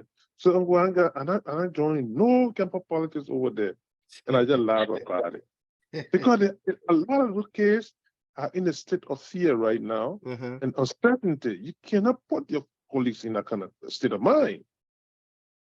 You have hijacked their education. So my brother, it's great to be here, man. Absolutely. As not progressives will come into together. No doubt. Let's take some callers here. 952-6633. Hello. Is that Rebecca? See you? Yeah, me like you, man. Welcome. How you doing? Thank you, Papa. Good. How y'all doing? You thank you for the show. I thought you were coming on with ABI or watching today, but I didn't see you on today. Our busy Yeah, I running know. around. Yeah. Yeah. You know, Mr. All these stories, all and everything that you are doing for us, and we are watching. They are gonna pay people. Yeah, so the message is a them. I want someone that will come on the show. Somebody please mute your phone. Writing. Please mute You your understand phone. me? Somebody please mute your phone. Mr. Jimmy, Go ahead, Rebecca. 2015, we were here. Banwe story. I just put Sunday. I got thinking that you went into it. We all were here, Mr. Jimmy. My youth group. There's so much thing we did in Minnesota here. The babies were looking for that ball. Yeah. That man was acting, Collins was acting like to say, he innocent, Mr. Jimmy. Yeah. Right here, Crystal, they were Crystal, living yeah, they were at in a private Crystal. complex. Yeah. I went to that apartment complex. When you look at that man, you look at that man and his wife, you will say, oh no. Yeah. The people don't know nothing about it, Mr. Jimmy. We were all over the place. But all the way was people were looking and thinking that to be innocent, the police were on them. The police were on them. Yeah. Police were on them. Mm-hmm. And Mr. Jimmy, the police couldn't even find the child because they play where they put the ball. After they killed him, he and his brother too ran away from him, went to Nigeria. And then when he got killed, Yeah. he didn't come back. No, he didn't come back. Yeah. Yeah. That the boss score, those small children, those little boss score, I didn't want king, I didn't want funny about it that day. They see Mississippi River was walking all on the pipe and still looking for the child. The police couldn't find that the little baby is thinking. The children single father said, we'll go low. The point that the play where the child was at, how they brought about it. What are we trying to say here? Mr. Jimmy, people can make mistakes. You can make mistakes. You can do things willingly, intentionally. You understand me? Right. Whatsoever that went on in a play, like I say, we are like sometimes when I make this statement, people can come on me on my post and be insulting me and telling me but I don't get time. But you understand me? In the sense that the fact is that, Mr. Jimmy, we in Africa. Like even in this country, they can do it too. I see that, excuse me, my people. Yeah. Father will go and rape their own child, so now pregnant the child. Then they will just like do a family way. I'm not saying that the child business will go family way. And I want to say all the people that have been dying in our country, Mr. Kumi, that whole opposition been killing and putting a foreground on innocent people. When they look at it, Shadow will bring every one of them out today. Right. Shadow definitely bring everything to the surface of the war, and everybody will see, every Liberia will see it. They will see it color with their own eyes. The daughter confessed it already that the government will not tamper with the little girl body because why? She was not killed for racial purpose. You understand me? Yeah. They come on statement when the people that coming on the making. You call yourself pastor. The child died the way the child died. You understand me, Mr. Jimmy? They start to accuse people, and there's an investigation going on. The pastor say that the people now pack the thing, they not leave for the interior, they can't say it now on mark. So the government will tell them when to go. So it's some kind of funny behavior. Yeah. Then we come to the students. Mr. Jimmy, for me, when they do their thing, I can be watching. You know, July 26th, right? That incident that took place, right? In front of where they sing soup and the CDC COP. The same thing that made up that other ball, the people naked him, they were saying that the COP. It was not the COP, it was the citizen in the community. After they and the children jumped among them, they started running and wasting the people food that they put in the community to grab them. I had the COP boys, they went there to take him that day from the children, from the people here. That the same thing they did today. So they saw the police, they running in the poor market, among the market. So if the marketer were to jump on there, the next thing they will say, oh, the police beating the poor, or anyway, they will start accusing other people. Yeah. But again, thank you for the show. Thanks for what you are doing. We are following. Liberia will rise again under the administration, and the coming election, we will tell our people it's a one-round victory. Anybody you like it, Greg can say, take it to the bank. Right. Most of them a woman there. Thank you very much. Like on every show today, before I can leave, right? Yeah. On every show today, I was telling AB, I said, AB, the administration, Georgia administration, is the administration that make every evil, every good, it just suffer on the earth. Because during their days, early in their time, there was no video and all the things that we are seeing is a government. Right. So nobody was seeing all the evil.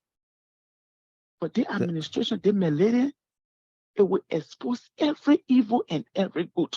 Absolutely. Thank you very much. So thank you for having me, Papa. No doubt. Thank you, Rebecca Sion. Thank you, dear. Let's go to our next speaker here, caller. Let's go to Maki Kaye, our international correspondent. Maki, welcome. Yeah, thank you, Mr. Gamer. How are you? I'm great. Yeah, just called because the video for the university student. Yeah. They really disgusted me. They are talking about their right, the right to free speech, but you are burning government property. Do your right tell you to burn government property? Right. It is a crime against the state. They don't know that, or they are not teaching at a university that indeed, if you destroy government property, it's a crime against the state. It can be charged for felony and be put to jail. They don't know that. Right. And they are putting themselves on the video talking about all the buying political activity on campus. That most of the students are reading social sciences at a political laboratory to practice. For heaven's sake, if you read your political science book, go to the attire center on KHQ, go practice. Do you have to practice on the university campus? They get a CDC, they get ANC, they get United Party, they get all the political parties in Moravia there. Why can't you join and be one of the youth group? You'll open your own forum on the party headquarters. You'll discuss your political issue. Do you have to do it on the University of Liberia campus? Where other people saying that children to go to school? What are they thinking in that country? Then he think he's man now. He put himself on video. I'll continue to say this video will haunt the kid. Absolutely. They will be passing on the street after graduation, couple of years from now. Anywhere to go, I want to bring tire. I want to bring this. At the end of the day, maybe they want to come to the US. They go pull their record. I graduated from the University of Liberia. Were you in any student activities on campus? Yes, I was Secretary General in the Student Unification Party. They say, okay, maybe that's money picking out burning tire. They go pull the record, they see your face on the social media. Right there, they will deny you, get out. Absolutely. If you say no, they go to investigate, it's a lie. They will deny you.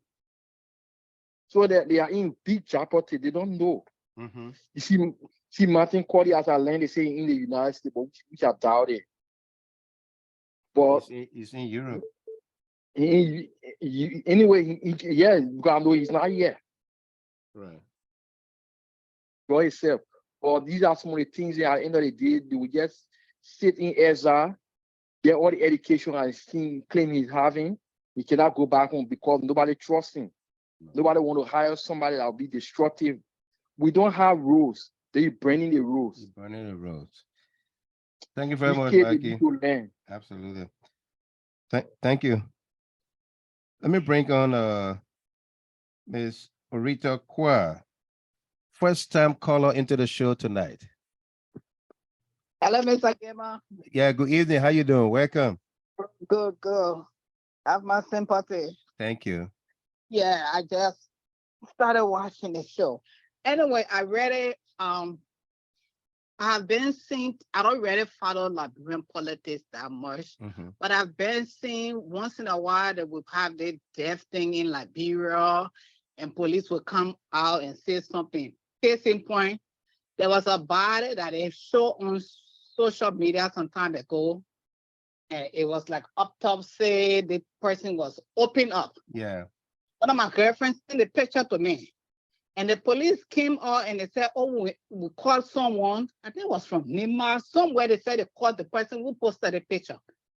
And maybe, like I said, I don't follow things, so I never saw any update about that again. That's true. You know, so some of these things I rather blame our police. If something happens and you come out and you get your first interview or whatever, come out again and update. Maybe they did it and I didn't see it. But you see, these small lies have been going on, and we won't hear anything. It will just die down. It will just die down. It's kind of important these people to do all the crazy things and just blame it on the Liberian government. I'm talking about Kochi killing. Who they leading that killing to? It's to the president. Oh, the president had his puppet in Liberia killing. They're not calling the president in per se, but if Kochi is killing, who is Kochi killing for? He's killing for the president. And the president, all the things that after, you know, our Liberian people, they need to wake up. They need to wake up. You can't just jump up and say things against people because you don't like the person. Think about the country. Think about the country, correct. Think about the country. Think about the country. Right. You know? So thank God things will come to light. And when that thing happened, I listened to it. The first thing I told my girlfriend, I said the thing that something is wrong. And then when I listened to the statement when she came from the police station, lady, when she came from the police station, one remark she made outside. She said, "Oh, I know somebody who was supposed to be in my house, who are not supposed to be in my house was a grieving woman, and you know that you're innocent. You will not make that statement. You will say, I am telling you, someone who shouldn't have been in my house was in my house. But the statement she made, oh, I know, it was like, you know, I am sticking to it. Yeah, I'm sticking. No, come on. Liberia people, let us wake up. Let us wake up. Wow. Okay, thanks for the time. Thank you very much, Ms. Kwa, Rita Kwa. Sure. Thank you very much. Let me give you update here, because this story from Detroit, our next caller will bring you on momentarily. That will be 216 from Ohio, I believe, 7869. But this story about the 12-year-old missing guy from 2014 that happened here in Detroit. Let me read what the outcome of the case was. The father of a Detroit boy found in his basement 11 days after he was reported missing in 2014 pleaded guilty today to misdemeanor child abuse and was given probation. Charlie Bottle the fourth, 47 of Detroit, was sentenced to 18 months of probation and anger management classes. He's also ordered to have no contact with his son, the victim, according to Wayne County Prosecutor's Office. You got to mute your phone if I just took your call, so okay. No contact with his son. Sentenced, and then because of the plea deal, they reduced from he accepted a 4th-degree child abuse. Tuesday, Butler took a plea agreement on to 4th-degree child abuse, a misdemeanor, according to the prosecutor's office. His wife, Monique Dela, also had been charged in the case. Okay, so that's the mom and dad charged in their son, 12-year-old missing. 216-7869. Hello. Hello, Mr. Gamer. Yeah, welcome. How you doing? Good. Yeah. Anyway, the crew people Your got name? thing. Hello, you hear me? Yeah. Yeah, I said the crew people got that saying, they say the moon can walk, and at the end of the day, these people been killing in that country. They've been killing, they're lying on the government. And when I hear people saying the woman don't know what happened in the line on her name. That's a lot. From her statement, you need rocket scientist to tell you that from this woman's statement, she said, someone who shouldn't have been in our sleeping quarter. So, which means she saw the person. Yeah. She know the person. And she was there when the person killed the girl, or she participated in it. So, let them stop lying to the Liberian people, because they're not lying to some of us. No. These things been happening and they've been covering it up. And when you see such thing come out, it's not the first time. It happened before. Right. And for those students on that campus, they never consider them to be students. The ones that in the street burning tires, fighting every day, bullying people, jumping on people. I'm not considering them to be students. They are there for different motives. They are not students. They are not. When something happens in your home, you should be the first suspect. But when it comes to we the Liberian, then they can say, oh, the person who hurting are the person you holding. We in this country. Right. When something happen in this country, they hold you. Mr. Jimmy, when you, from the day, look, I've been like, I never had trust in him or being my children know me, my family know me for it. I'm very hard to trust people. It's very, very difficult for me. I can be friends with you for life, but to just trust you, it's just difficult for me. But from the day I watched that video, the particular video I sent you, it added my untrust with people. Not trusting people. Right. Because the particular video I sent you, Mr. Jimmy, I don't know, maybe you have come across it, I don't know. But if you watch the video from the beginning, you never have any clue that the person was involved. At the end of it, everything went around her neck. I was shocked.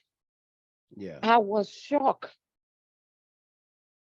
This is not us, I think. And the Liberians, they come and hate God for each other. That were killing us. And we're so gullible, we're so narrow-minded that when we hear something, because I hate you, immediately something come on your knee, I'm ready to run and carry it with no investigation, with no common sense. My one girl and myself were working together when that kidney business came up. Her and the president imported his doctor, and the doctor came. I said, from which country? She couldn't call the country. The doctor went, and the doctor was in one room in the president's house, and then there were some mostly carrying the boys, and then they were splitting the boys next time. So I said, let me ask you. I said, my intake got is saying, she said, sense made book don't make sense. You went to University of Liberia, graduated from there. I don't know which of the degree, whether that BSc or master's you got. Let's put a book in your own common senses. We in America here, before they give kidney to someone, they have to do tests. So the doctor that came from different country that studied his doctor work, he came from that country, he know that he's supposed to do tests on each of those boys before splitting their stomach, to take on the, I don't know whether like in the stomach, the kidney or what play, to take it off. So you were just splitting them. When he split it, they take it off. He said, no, and Marshall, the president, they split it again. Yeah. I said, y'all stop with a hit. In me that you like somebody, you got to support the person repetition. I said, the president got money to pay for kidney. My mother doing dialysis, she on dialysis.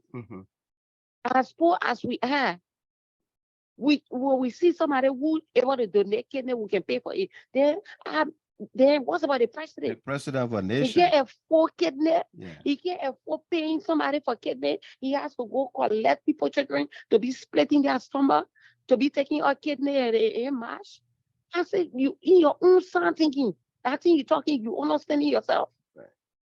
That because you like the president, some people will just run to you and you just believe. I said, this is bad. They've been lying on Jefferson Koji from time immemorial. That all they thought they killed, they say they threw him upstairs from downstairs. They say the president said Jefferson Koji to kill that one. I mean, I thought they might get him. They didn't want it. What kind of trouble is that? The first question I can ask, what is your evidence? Well, you heard the ambassador, You got any right? recording? Eh? You heard what the ambassador said. Yes. When questioned, Ask when they don't have yeah, no evidence. yeah. Yeah. When questioned by law enforcement, they do not have evidence to back Evidence. up their claims. It's bad. It's bad. This Musa Dean, that over there, that Musa Dean, that man, that enemy of progress. That child, when he can't see, let him do DNA for that child. But that is own biological child. That one, what they say he married to Musu Glorious Cow, I don't know, niece or cousin or whatever relative that had a child for him. I know about that marriage. That marriage, the West ate all the reception money and made sure and disgrace him by making bottle surgery to his wedding. 3 persons will be sharing one bottle of surgery or consider. I'm telling you, or consider. And at the end of the day, the woman did it on purpose because she knew that marriage was worthless. The girl, the woman he got married to keep from America and went with another man pregnancy. So he need to check that child. And the man called you from America and say, right after your wedding, I know ceremony or wedding, you can send her back when she did all with my child, then she can come back to you. She made 2 weeks in the house. 2 weeks, 2 weeks were too long right after the wedding. Don't call her name. People came for all America stood all in that wedding. And that wedding was worthless.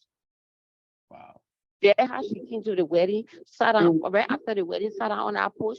I know what they went for, even honeymoon. The man called for her to he packed her back. A bombshell, yo. A bombshell. Thank you very much. Lead up to. So that I'm telling you, Mr. Gimato, you need to trust that child. Thank you. People, they are very desperate and wicked. Wickedness will something. Thank you very much. All right, Mr. Gima. Right. So I get on that for nothing, yeah. No. That woman inside her death. Absolutely. Thank you. Right. Jack Dankwa from Canada. Mr. Dankwa. Yes, sir. Welcome. How does the GSP family, Mr. Gima, how you doing? I'm awesome. I'm great. Yeah. I pray that you're doing good for the loss of your little niece and thank you. Our troubled times. Right. So, I just want to throw a light on a couple of things. First, I have a little concern about one man using Facon. You know that we used to be complaining that a lot of secret was leaving for government and things like that. Instead of using that area, you can't get anything again. No, not it has reduced significantly. So I'm probably getting all they say, oh, why?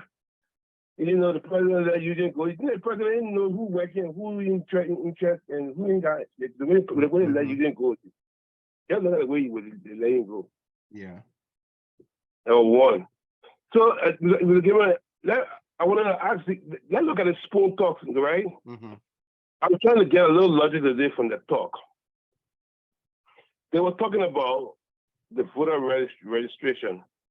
And we in the 21st century. Mm-hmm. Are we supposed to be doing things that we're still in the 80s? All this, yeah, I don't understand. Everybody's conclusion was like, we need to do things like this. Today you're coming to a modern age where you're dealing with a digital machine.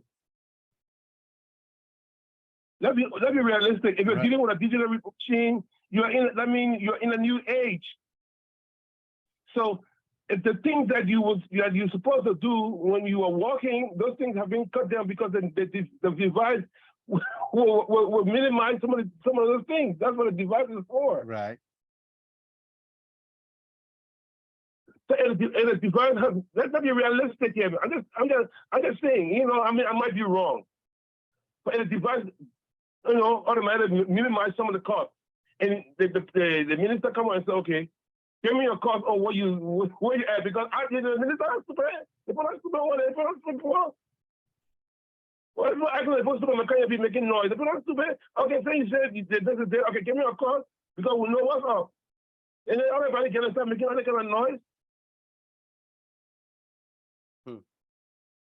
I mean, come on, sense. Okay, give me a breakdown. What do you think that you want to sponsor? Because we'll take it from there. We say we're not sponsoring anything. I don't let the Ghana start making a whole lot of noise. We're in the 21st century. We have to operate like we're into the 21st century. Yep. I was just one of the trimmings again. Thank you so much. Thank you. No doubt. Thank you. Thank you very much. The next here is Conan. Hello, Mr. BC. Chairman. Yeah. Yes, sir. How are you, sir? Great. And good evening to everyone, including my Uncle Ebi. I want to say thank you for the opportunity. And just to throw light on what the last caller just said, in terms of the digital registration. Yeah. People are complaining that most of our people are illiterate. They cannot fill out the form. They will not be able to do it. But that's what the learning process. There are people who are educated on how to do registration online. The Oman send their children to school. Yes, some of them are LU here. So yeah, some of the ones who have relatives that know how to do it, their relatives can help them fill out the forms. I had one guy taught me in my non-for-profit class. He said, if you go in a village, you organizing the people, you want them to have a little community government or something, council. And the old lady is in a village, she didn't go to school, but she's able to manage. She can keep money and account for money. Let her be the treasurer. Her child that she sent to college or sent to school will keep the record for her. She will tell the child who paid, who didn't pay, and that child will, and how much money was dispensed and all of that. That child will keep that record. Say, it's best you give that person, that old lady, the position of treasurer.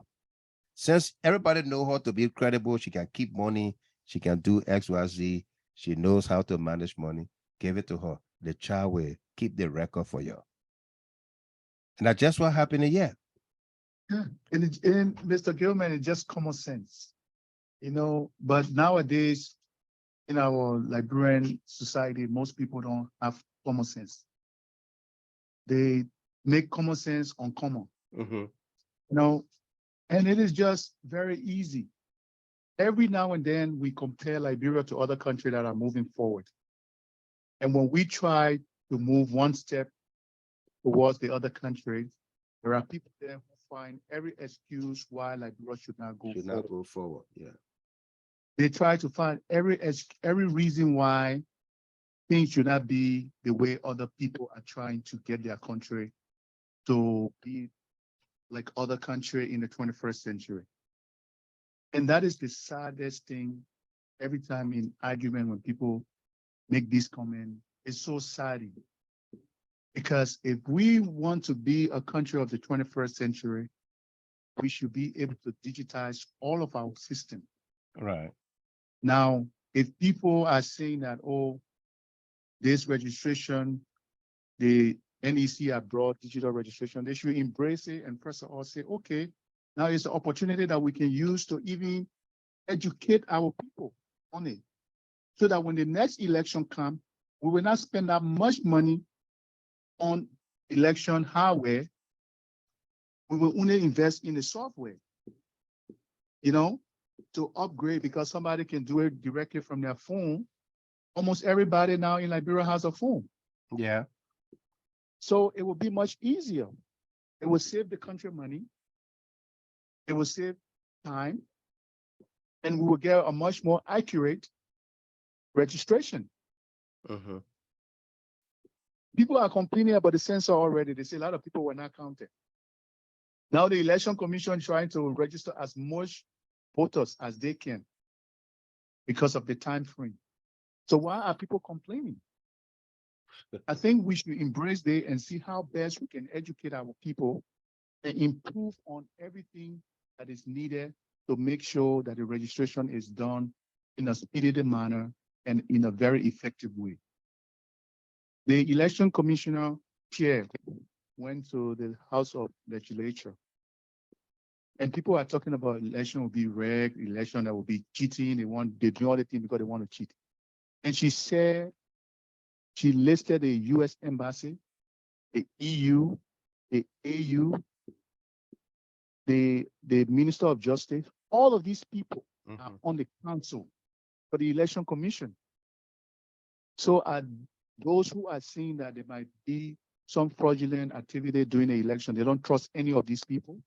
And that's the same people who said 200 people observers coming from America. Yeah. And every time they said everything that happened, they want the international community. Now the government has been one of the most transparent and say, okay, all of these people will be part of this process from day one to the last day. And then it's So still why have are we problem. not embracing these things? And the reason is just simple, Mr. Gilman. If someone don't want to do something or they are not capable of doing something, they will find every excuse, every fault, yeah. With that particular activity or that particular piece of job that you will give them to do. Correct. So to the students, I think every university student, alumni, should be really outraged by what is going on today in Liberia. Whether you for soup, whether you for pain, whether you for co-spoon, once you are a university student, you should be outraged. Because these are very negative images coming from students of the university, which is our higher institution in public learning. And is most of the time when I hear people talking about this soup, oh, this person was an alumni, that's why they will not do nothing. Mr. Gilman, if now I'm part of CLN, if any member of CLN was to misrepresent CLN, I will be the first on their back. Right. Because I believe in integrity, I believe in principle. Before anybody will condemn that person, I will be the first to condemn that person, because if that person is not operating within the framework and the activity of CLN, I will condemn them. Because if I don't, it will also reflect on me as a member of CLN. So why, as we Liberian, as patriotic Liberian, when we see our own doing the wrong thing, we do not condemn them. And we try to put them in check so that they can know. Because most often, if it is coming from your own, it has more weight than when it's coming from outside. Right. You know, and I just hope that all of the university students, the administration, alumni, they will condemn this act, and some action should be taken against all of those students that were in that video. Either suspension, at most, expulsion. Thank you very much. So I want to say thank you very much for the opportunity. Doubt. Thank you very much. Let's go to this caller, I believe from Kentucky, 502-4295 on the WhatsApp line. Hello? Folks, we're not taking no more callers here. We're not taking no more callers. We're going to exhaust what we have, and Brother A.B. Connor going to seal the deal for us here. Hello, welcome.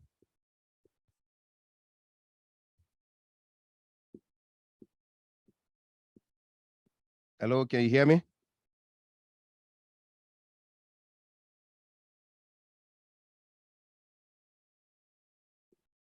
I'm not. Hello? Hello. Yeah. Yeah. Okay. Yeah, welcome. Okay, thank you so much for allowing me on the show tonight, and I'm so thankful. Let me be very frank and go to the point. Your Understand? name? Jonathan Jackson calling from Kentucky. Jonathan Jackson. Your first time calling, right? No, I've been calling for Okay, another okay. mother. Okay. It's been a while then. Yeah. Welcome. Not going to no man or North Carolina, no man, Kentucky no more. Okay, I see. Yeah. So, okay, I get to the point. Or the issue of the little girl who passed away from the unrelated house semester. Yeah. That happened with their own inner circle, but till went out of hand. And secondly, we are so thankful to God that that body was not thrown out of the fence outside in the street, that every citizen could see to say, oh, it was the government who did this.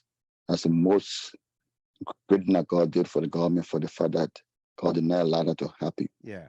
But if check in the inner circle and the real investigator of the fire have been played in the house there between social day. Because when I listen to her or the police investigator who said that there were two police a security officer with another guy who of the farm or woman relative. Yeah. When the security heard there's a crowd going on in a home and he says somebody is crying. And the guy said, oh, I know that we can get over my hard time crying. So can you imagine the security in the home heard the crying in the home? Yeah. When he mentioned that. And the guy said, no, I think I like getting over my hard time again. Something that happened in that home between social of them. If they ready investigate, okay, it only they say she's pretty, they do off the act. How did he escape the compound? How did he escape? How did he pass? Yeah. So that what the truth will all reveal itself, understand? Absolutely. No matter what people living in America, yeah, accusing both in Liberia, the other, but the true perpetrator will come to both. To the issue of the student of the University of Liberia, nobody had a right to stop anybody not to enter the University of Liberia. As well, people that are scoured and other people, lawmakers. But the issue of Elisha is in short of the university. He teaches accounting at our school as well. So why we not? Yeah, he's a TA there. Oh, wow. Now in Liberia, yeah, Elisha part of the accounting department. Wow. Yeah. So for them going against him, that means, and I listening to hear that Darrell Dillon and the political leader or Young Kanga is sponsoring soup. I understand? Yeah. To carry on all the stuff that happening. Why should that be? That means they have all a political game going on because the government giving them money, government looking after them, give them money out of forgiveness so that they think like they're going after the government. So they should not stop nobody to go like university. Especially people that ask who's a veteran of the university and who's a lawmaker and honor his district as well. When visit the campus and say, in your line, who care people way back, remember that during Taylor's time, people got killed on our campus. Yeah. A woman got raped. People that's we saw body and other people them. Them who went there. Yeah. Now they're hearing as a person.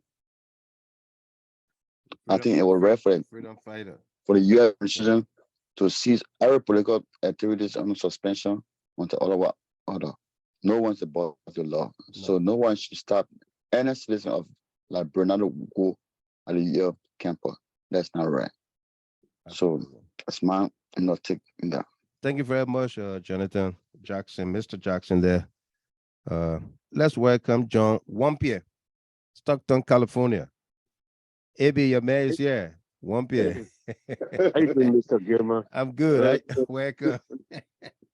Okay, thank you very much for this wonderful show that's taking over the whole earth. Mr. Gilmer, first of all, I will address the test number anointing and do my prophet no harm. Mm-hmm. The Glorious Scar pastor there. You know, the Scar family are using, there will be pastors to feel that they can gain sympathy for investigation. Mm-hmm. And while the pastor can come in with I don't know, purple and white son, to took that there. You come in front to start talking about, oh, they not take they're not sympathizing with the family, they're not doing anyone to. I told you, I said, if that were me taking care of the investigation, Gloria Scott would be charged for involuntary manslaughter, a negligent homicide. Mm-hmm. The case go to the court, you will see the real case or you will see the real thing that happened in the house. Yeah. But without that, they will be bringing it, they will be going, they will be teaching GoPro, we carry the GoPro, so we hold it on the side. I almost want to confess, but the people that behind her, they don't want her to talk. Mm-hmm. I almost, because of her integrity, she wanted to preserve her integrity to tell the real thing that happened in the house. Yeah. But the people are preventing her from talking.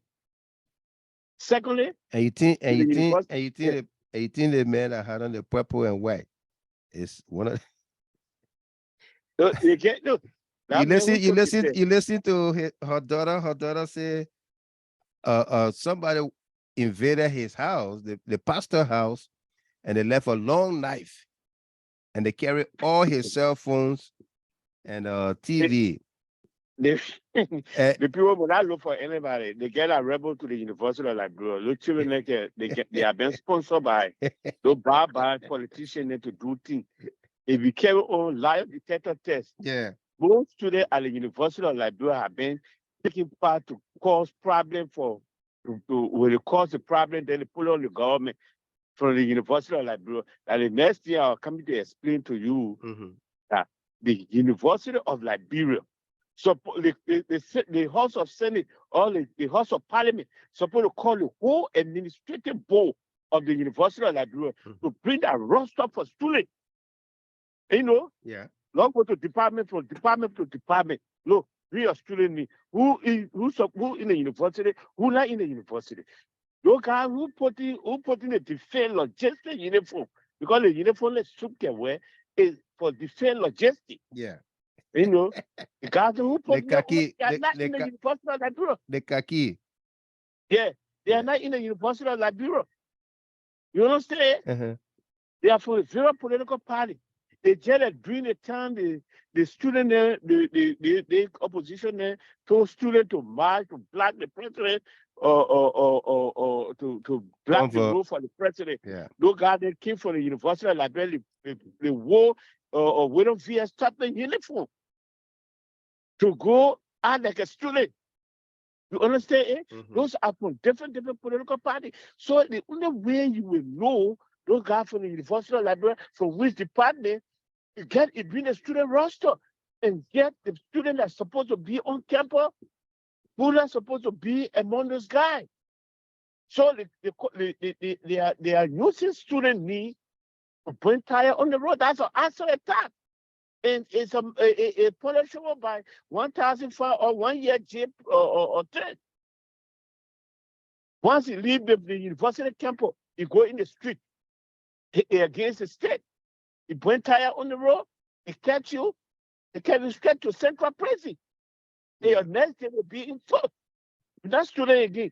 If you student, that means on the campus, and you wear defense logistic uniform, like or University of Liberia doesn't have uniform for student. No.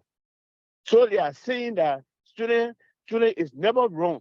Who tell you that student is never wrong? Don't check the Constitution. So the guy who's sitting down to the Senate, they are not doing well for the Liberian people. We gotta watch them the future, trying to blame a Carol Gray, especially in Nima County or Long Hills Senator. We try to blame a Carol Gray that a Carol Green, they were going to pay, they were going to take over Liberia that day or to overthrow the government. They were going to be the cause of a Carol Green. So what you think that way as a senator from Nima County? Yeah. Then I mark you S. When you talk that thing, I say, look, Mr. Kung, I mark you S because I'm from Nima County. What S mean? It's zero. I'm marking S. You will never. If I were in Nimba, I will go against you. When your 10 finish, maybe the while again now your 10 finish, you will never become. Because the children in Nimba County they can say it's still good. You know, it's still good. They put that thing on here that good rule for good. It's so good. Long times ago, so the children pull it behind. So that good rule. So if you say that a Carol Green in district, you're not supposed to go to the University of Liberia, right? Or you're wrong to go to the University of Liberia. I mean, I'm marking S. He has no right to talk because he got a right to do it. So, Mr. Gamer, what I'm trying to tell you, look, a two guy brought on the show the other day. I beg you, Papi, I hold your foot. Don't bring them again because they're unfortunate twins. Those guys are unfortunate twins. They came on the show to play a good show and run for because some people are we listen to the show. Some people are getting mad with you by bringing them on the show, and they were insulting our mother on the show. Yeah, that's why I called, but my call bounced back because I wanted to tell them, look, you guys are unfortunate twins because you don't know your father. They were coming, I'll come bomb them, they leave the show straight. Because we not have no right to talk to our mother. Those are people who speak for Liberia. They're not just or ANC women then who can get in blind every day. Yeah. Thank you very much. John Wampier never disappoints. Rashad Basiji Chapin. she said, John, you here for real? Yes, John. You just announced your presence. You are here for true. Mateo Stevens, good morning to you. How you doing? How's the nation's capital? Enjoy yourself, okay? And stay safe. Harriet Wisa, GST, this man is right. Yeah, Amy. Yeah, I said I don't want you. Now, John Wampier. Never disappoint. Never disappoint. Oh my goodness. He said that unfortunate twins. Unfortunate twins, I will mark you next. I will mark you S. What the meaning of S? Zero. Fuck Hookie. Fuck Hookie. Yeah. Oh my goodness. Oh man. That was a good one. Yeah, winning them out. Go against you. Yeah. Winning. Mark you S. What the meaning of S? Zero. It's the best too good. The best too good. That's good, bro.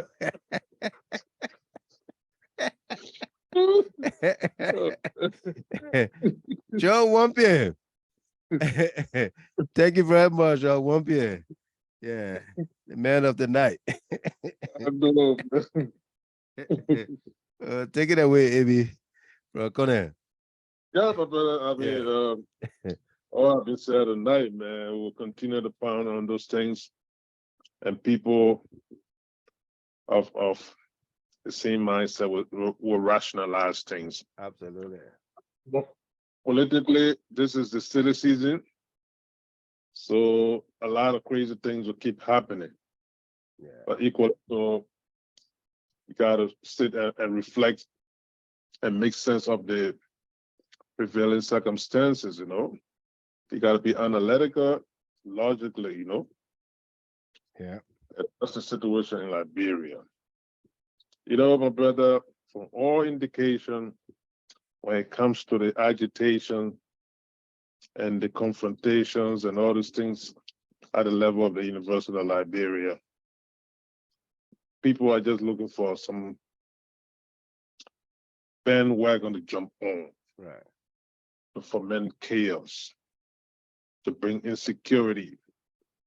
And in the final analysis, to go sit somewhere, people that feel that they cannot win at the ballot box, they say, you know what, we can go somewhere, get some kind of power sharing thing somewhere. Predicated on that, we can be close to power. But the Liberians, majority, are pretty much resolved that the way forward is the democratic tenets. And that will be done through the ballot box. They're not going to allow things, any kind of diversionary tactics, or things to distract them from following that democratic tenets. I mean, it's an upward trajectory. We're not going to allow ourselves to retrogress anymore. You know, people will have to rationalize that.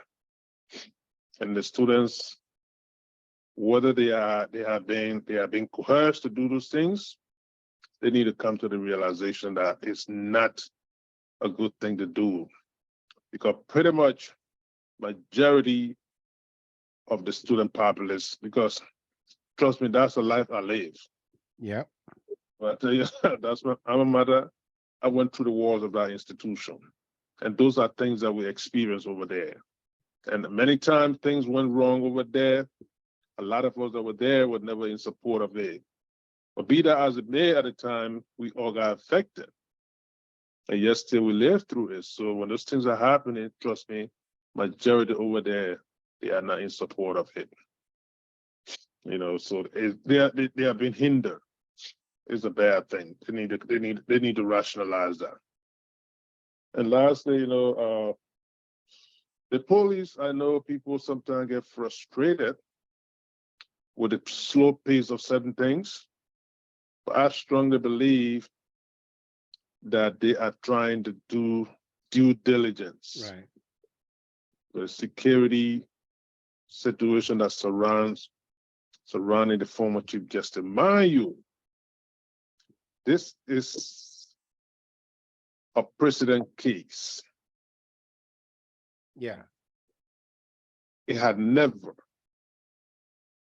not in our generation, perhaps it happened, but since the advent of this particular situation, I have not heard or read of any that a former Chief Justice of the Republic of Liberia is being investigated. Yeah. And linked to murder. Linked to murder. Yep. So if eventually Justice Scott is to be indicted and then to be standing on the witness stand, murder case, that is a prison case. So based on that, I think the police are treating them with caution, and they are trying to cross their T and dot their I's before they can proceed with such a case. Absolutely. Usually it should be the order of the day. So I think it's nothing small that people should just look at from the surface. So I think that's what's happening over there. The only thing that investigation, though unofficial, but a bulk of the people, the bulk of the Liberian are on a daily basis coming to the realization that the initial stage, what was heard, it was all bogus things. Indeed, people are coming to the realization that some family feud went wrong over there internally. You know, so, but again, my brother, it was a great show, and we just got to stay resolute. Absolutely. I know the president is all of the motherland, but he's out for a good cause. Yeah. And I think we will yield the benefit of it. Again, let me close on this. For an American ambassador to tell you that he's ashamed. Ashamed. I'm ashamed. I'm ashamed. Meaning to say he bought into a lot of misinformation. Misinformation. Yes. Lies. He had the realization that he was misled. Yeah. Logically, if a man tells you that I'm ashamed of certain situation, meaning to say he's in a state of regret. Yeah. Never going to buy into anything that you told him that was wrong from the beginning. Absolutely. So that is a code of word. So my brother, it was great to be here, and thanks for the show again, man. No doubt. Samre.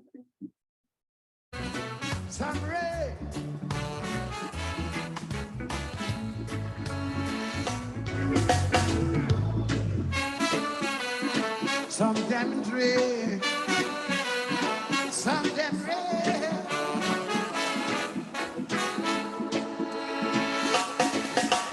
Rocking rockers from Zion I see. Get ready to ride. We are the rockers from Zion Coast. The ready, when to rock. Say Coco, it's Coco the rock. Coco the Rasta. Melvin Iron Aski from Sicklerville, New Jersey. Welcome there. Say hi to your darling wife, Jenna Aski. Somebody is working out The sound system. The Jaja rhythm. We're moving through Space and time. See brother Tom Fears and Richard Fowler. him beating down. It's a very critical case. So why don't you get on board? The Zion Express. Say Coco. Coco, it's Coco the rock. Joyce Kofa. Coco. Coco the Rasta. Zion children. Coco, now. Coco the Rock. Cecilia Logan. Coco the Rasta. Abraham Kofa.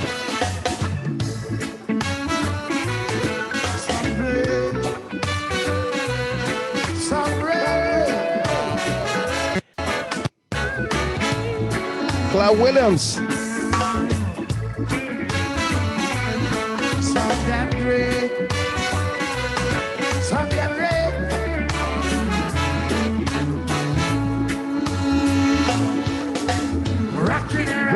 Rockin', we gonna rock it.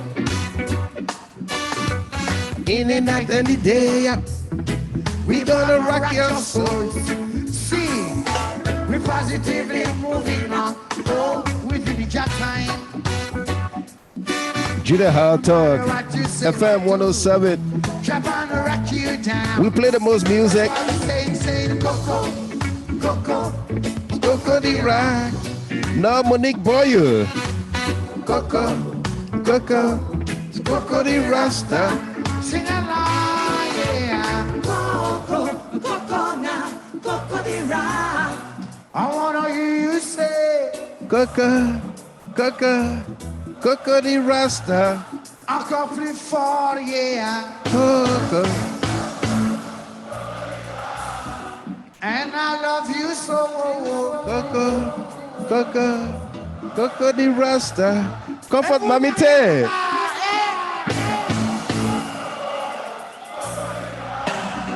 And I love you so. Coco the Rasta. Paris, je t'aime, je vous aime, je vous aime.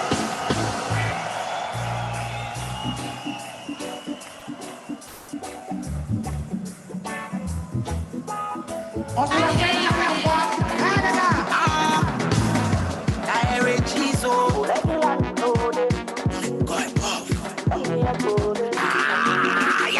I hear something.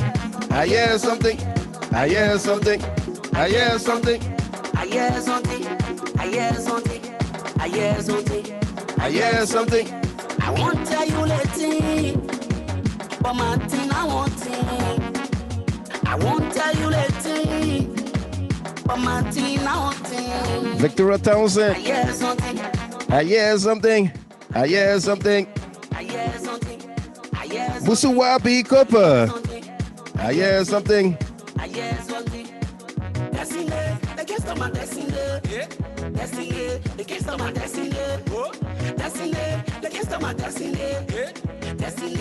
Countess Wave at Colma. Doma open for me. Joti Phillips.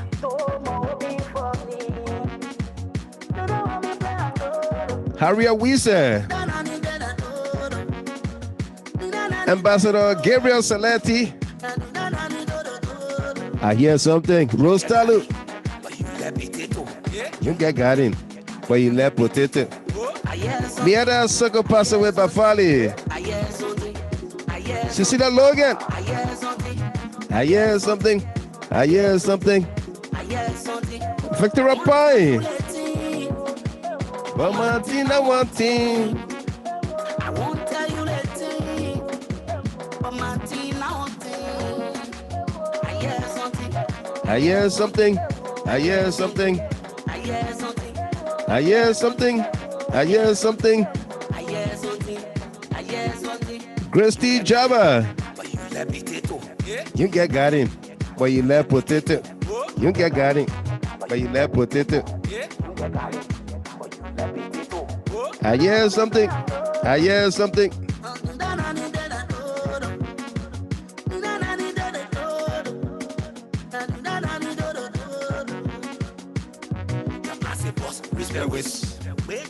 The person boss and respect with comfort mommy te. Rostalu laughing. I hear something. I hear something. I hear something. I hear something. I hear something. I hear something. I hear something. I hear something. I won't tell you later. But Martin, I won't. I won't tell you later. But Martin, I won't. I hear something. I hear something. I hear something. I hear something. I hear something. I hear something. I hear something.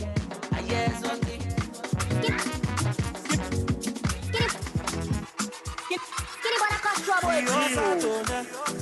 We not going home. And you not going home. I feel in myself. I not to myself.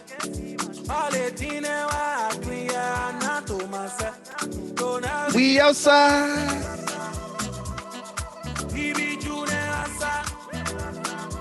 Come from Mami Te. This is you right here. We outside. It mean black on the clock.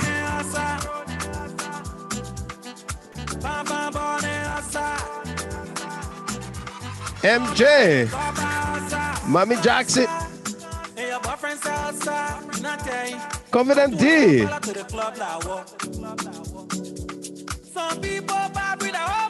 Vicky Coma, no doubt. Sammy. Musuwabi Kopo, thanks for the show, Mr. Gilman. And you are #1 on this blue app. No doubt, Jack Dankwa. We not going home. All the thinking. We not going home. So now we outside. I can see myself. So now we outside. Melvin Ayanowski. Madeline Oski, Circleville, New Jersey. Let's go. Vicky Townsend. Russia Message Chopping. Sandra Rogers. Out of Australia, Miles S.P. Pelu. Mr. Samuel Sonkale. Rachel Lawrence, no doubt.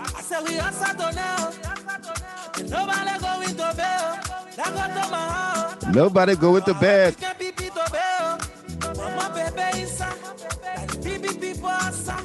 BB people outside. We outside. We outside. Sarah Dopo. We outside. We not going home. Jerry Akwe. No doubt. I can see myself.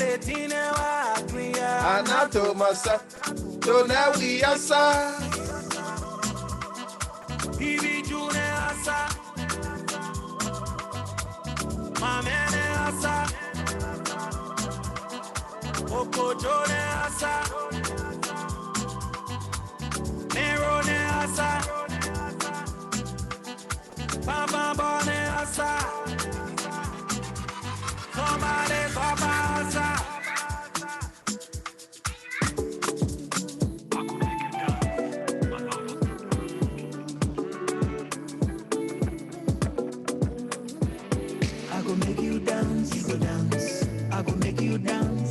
Dave GQ88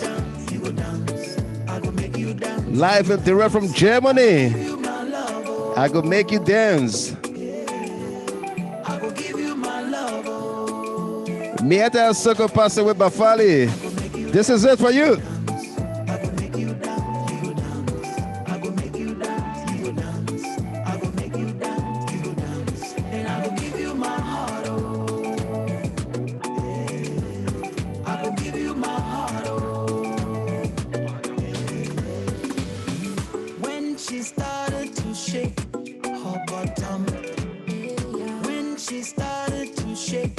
Her bottom. I can't help myself. My heart go boom, boom, boom, boom, boom, boom. My heart go boom. Rachel Lawrence. Dave GQ88. When she started to whine, her bottom. When she started to whine, her bottom. I can't help myself. My heart go boom. Boom, boom. Victoria Townsend, that's Dave T, GQ88. She go dance. Spencer Dia, you're welcome. Go dance.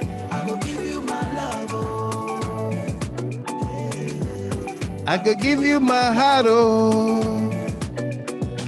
Binta Jalo, happy birthday to you. J. Binta Garaba, Stephen Glasgow. Then she started making dance, make the dance. Then she started make the dance, make the dance. Once she started to dance, once she started to dance, Sarah Doper, Cole Boyu, Av Ross, Ivan Smith, no Monique Boyu, Joyce Kufa, Samson Kerry,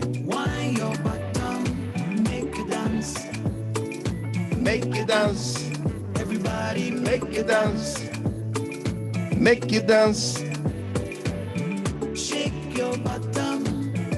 rock your bottom. Shake your bottom, wine your bottom. I go make you dance. I will make you dance. She go dance. I will make you dance. She go dance. I will make you dance. You will dance. I will give you my love. Oh, yeah. I will give you my love. Oh, yeah. I will make you dance. You will dance. I will make you dance. You will dance. I will make you dance. You will dance. I will make you dance. You will dance. And I will give you my heart. Oh, I could give you my heart. Oh, I could make you dance.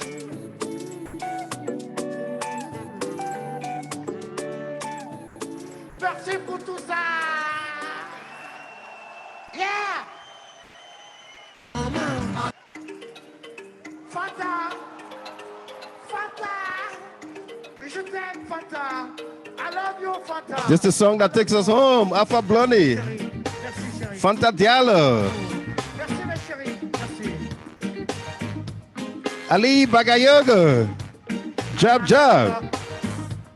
Fanta Diallo takes us home. Manfa Young. Ahaj Bewazi.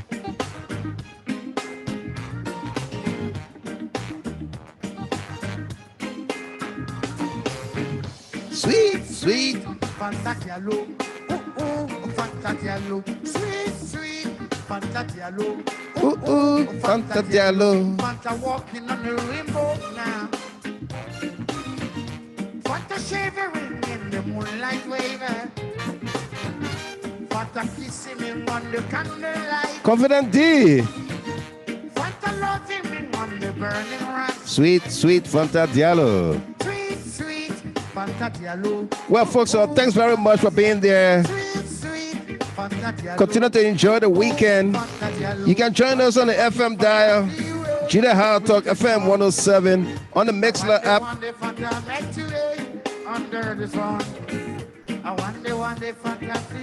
When we like it, you're welcome. Jay Johnson.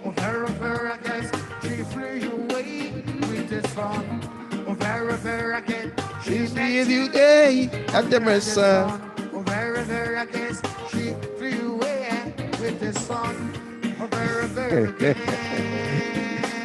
Vicky Koba, Fanta did something to this meal. No doubt, Ali Bagayogo, Teresa Piacetti, Jimmy City. I keep wondering every day myself. I keep on wondering where she's Gone.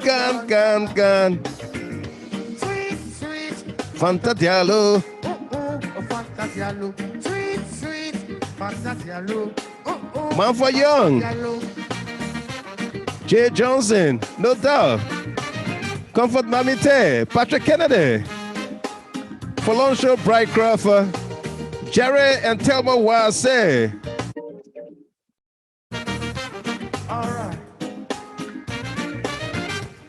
Joanna Zulu, Nina Quia.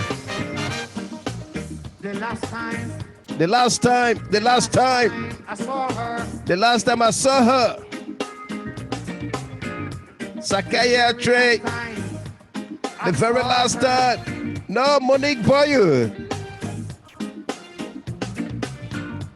I was in a psychiatric hospital. That's where I was. The last time I saw her, psychiatric hospital. I was going crazy. Let's go. Dr. Spelly. Hospital.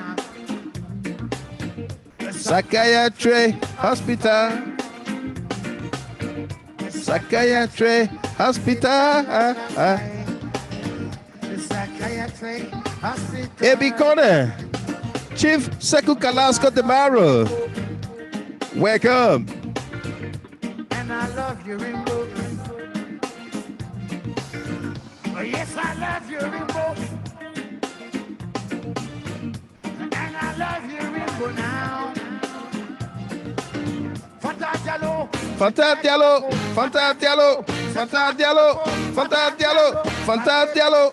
Fanta Diallo, c'est sur moi de là-haut. Fanta Diallo, je t'ai dans la peau. Fanta Diallo, c'est toi qu'il me faut. Fanta Diallo, malgré mes défauts. Fanta Diallo, c'est sur moi de là-haut.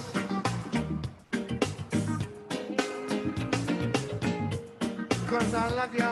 I love you, love you, love you, love you, love you, love you, love you. Yes, I love you, girl. And I love you. Cause I love you. Sarah Doper. I love you. I love you. I love you. I love you. I love you. I love you. I love you. I love you. I love you. I love you.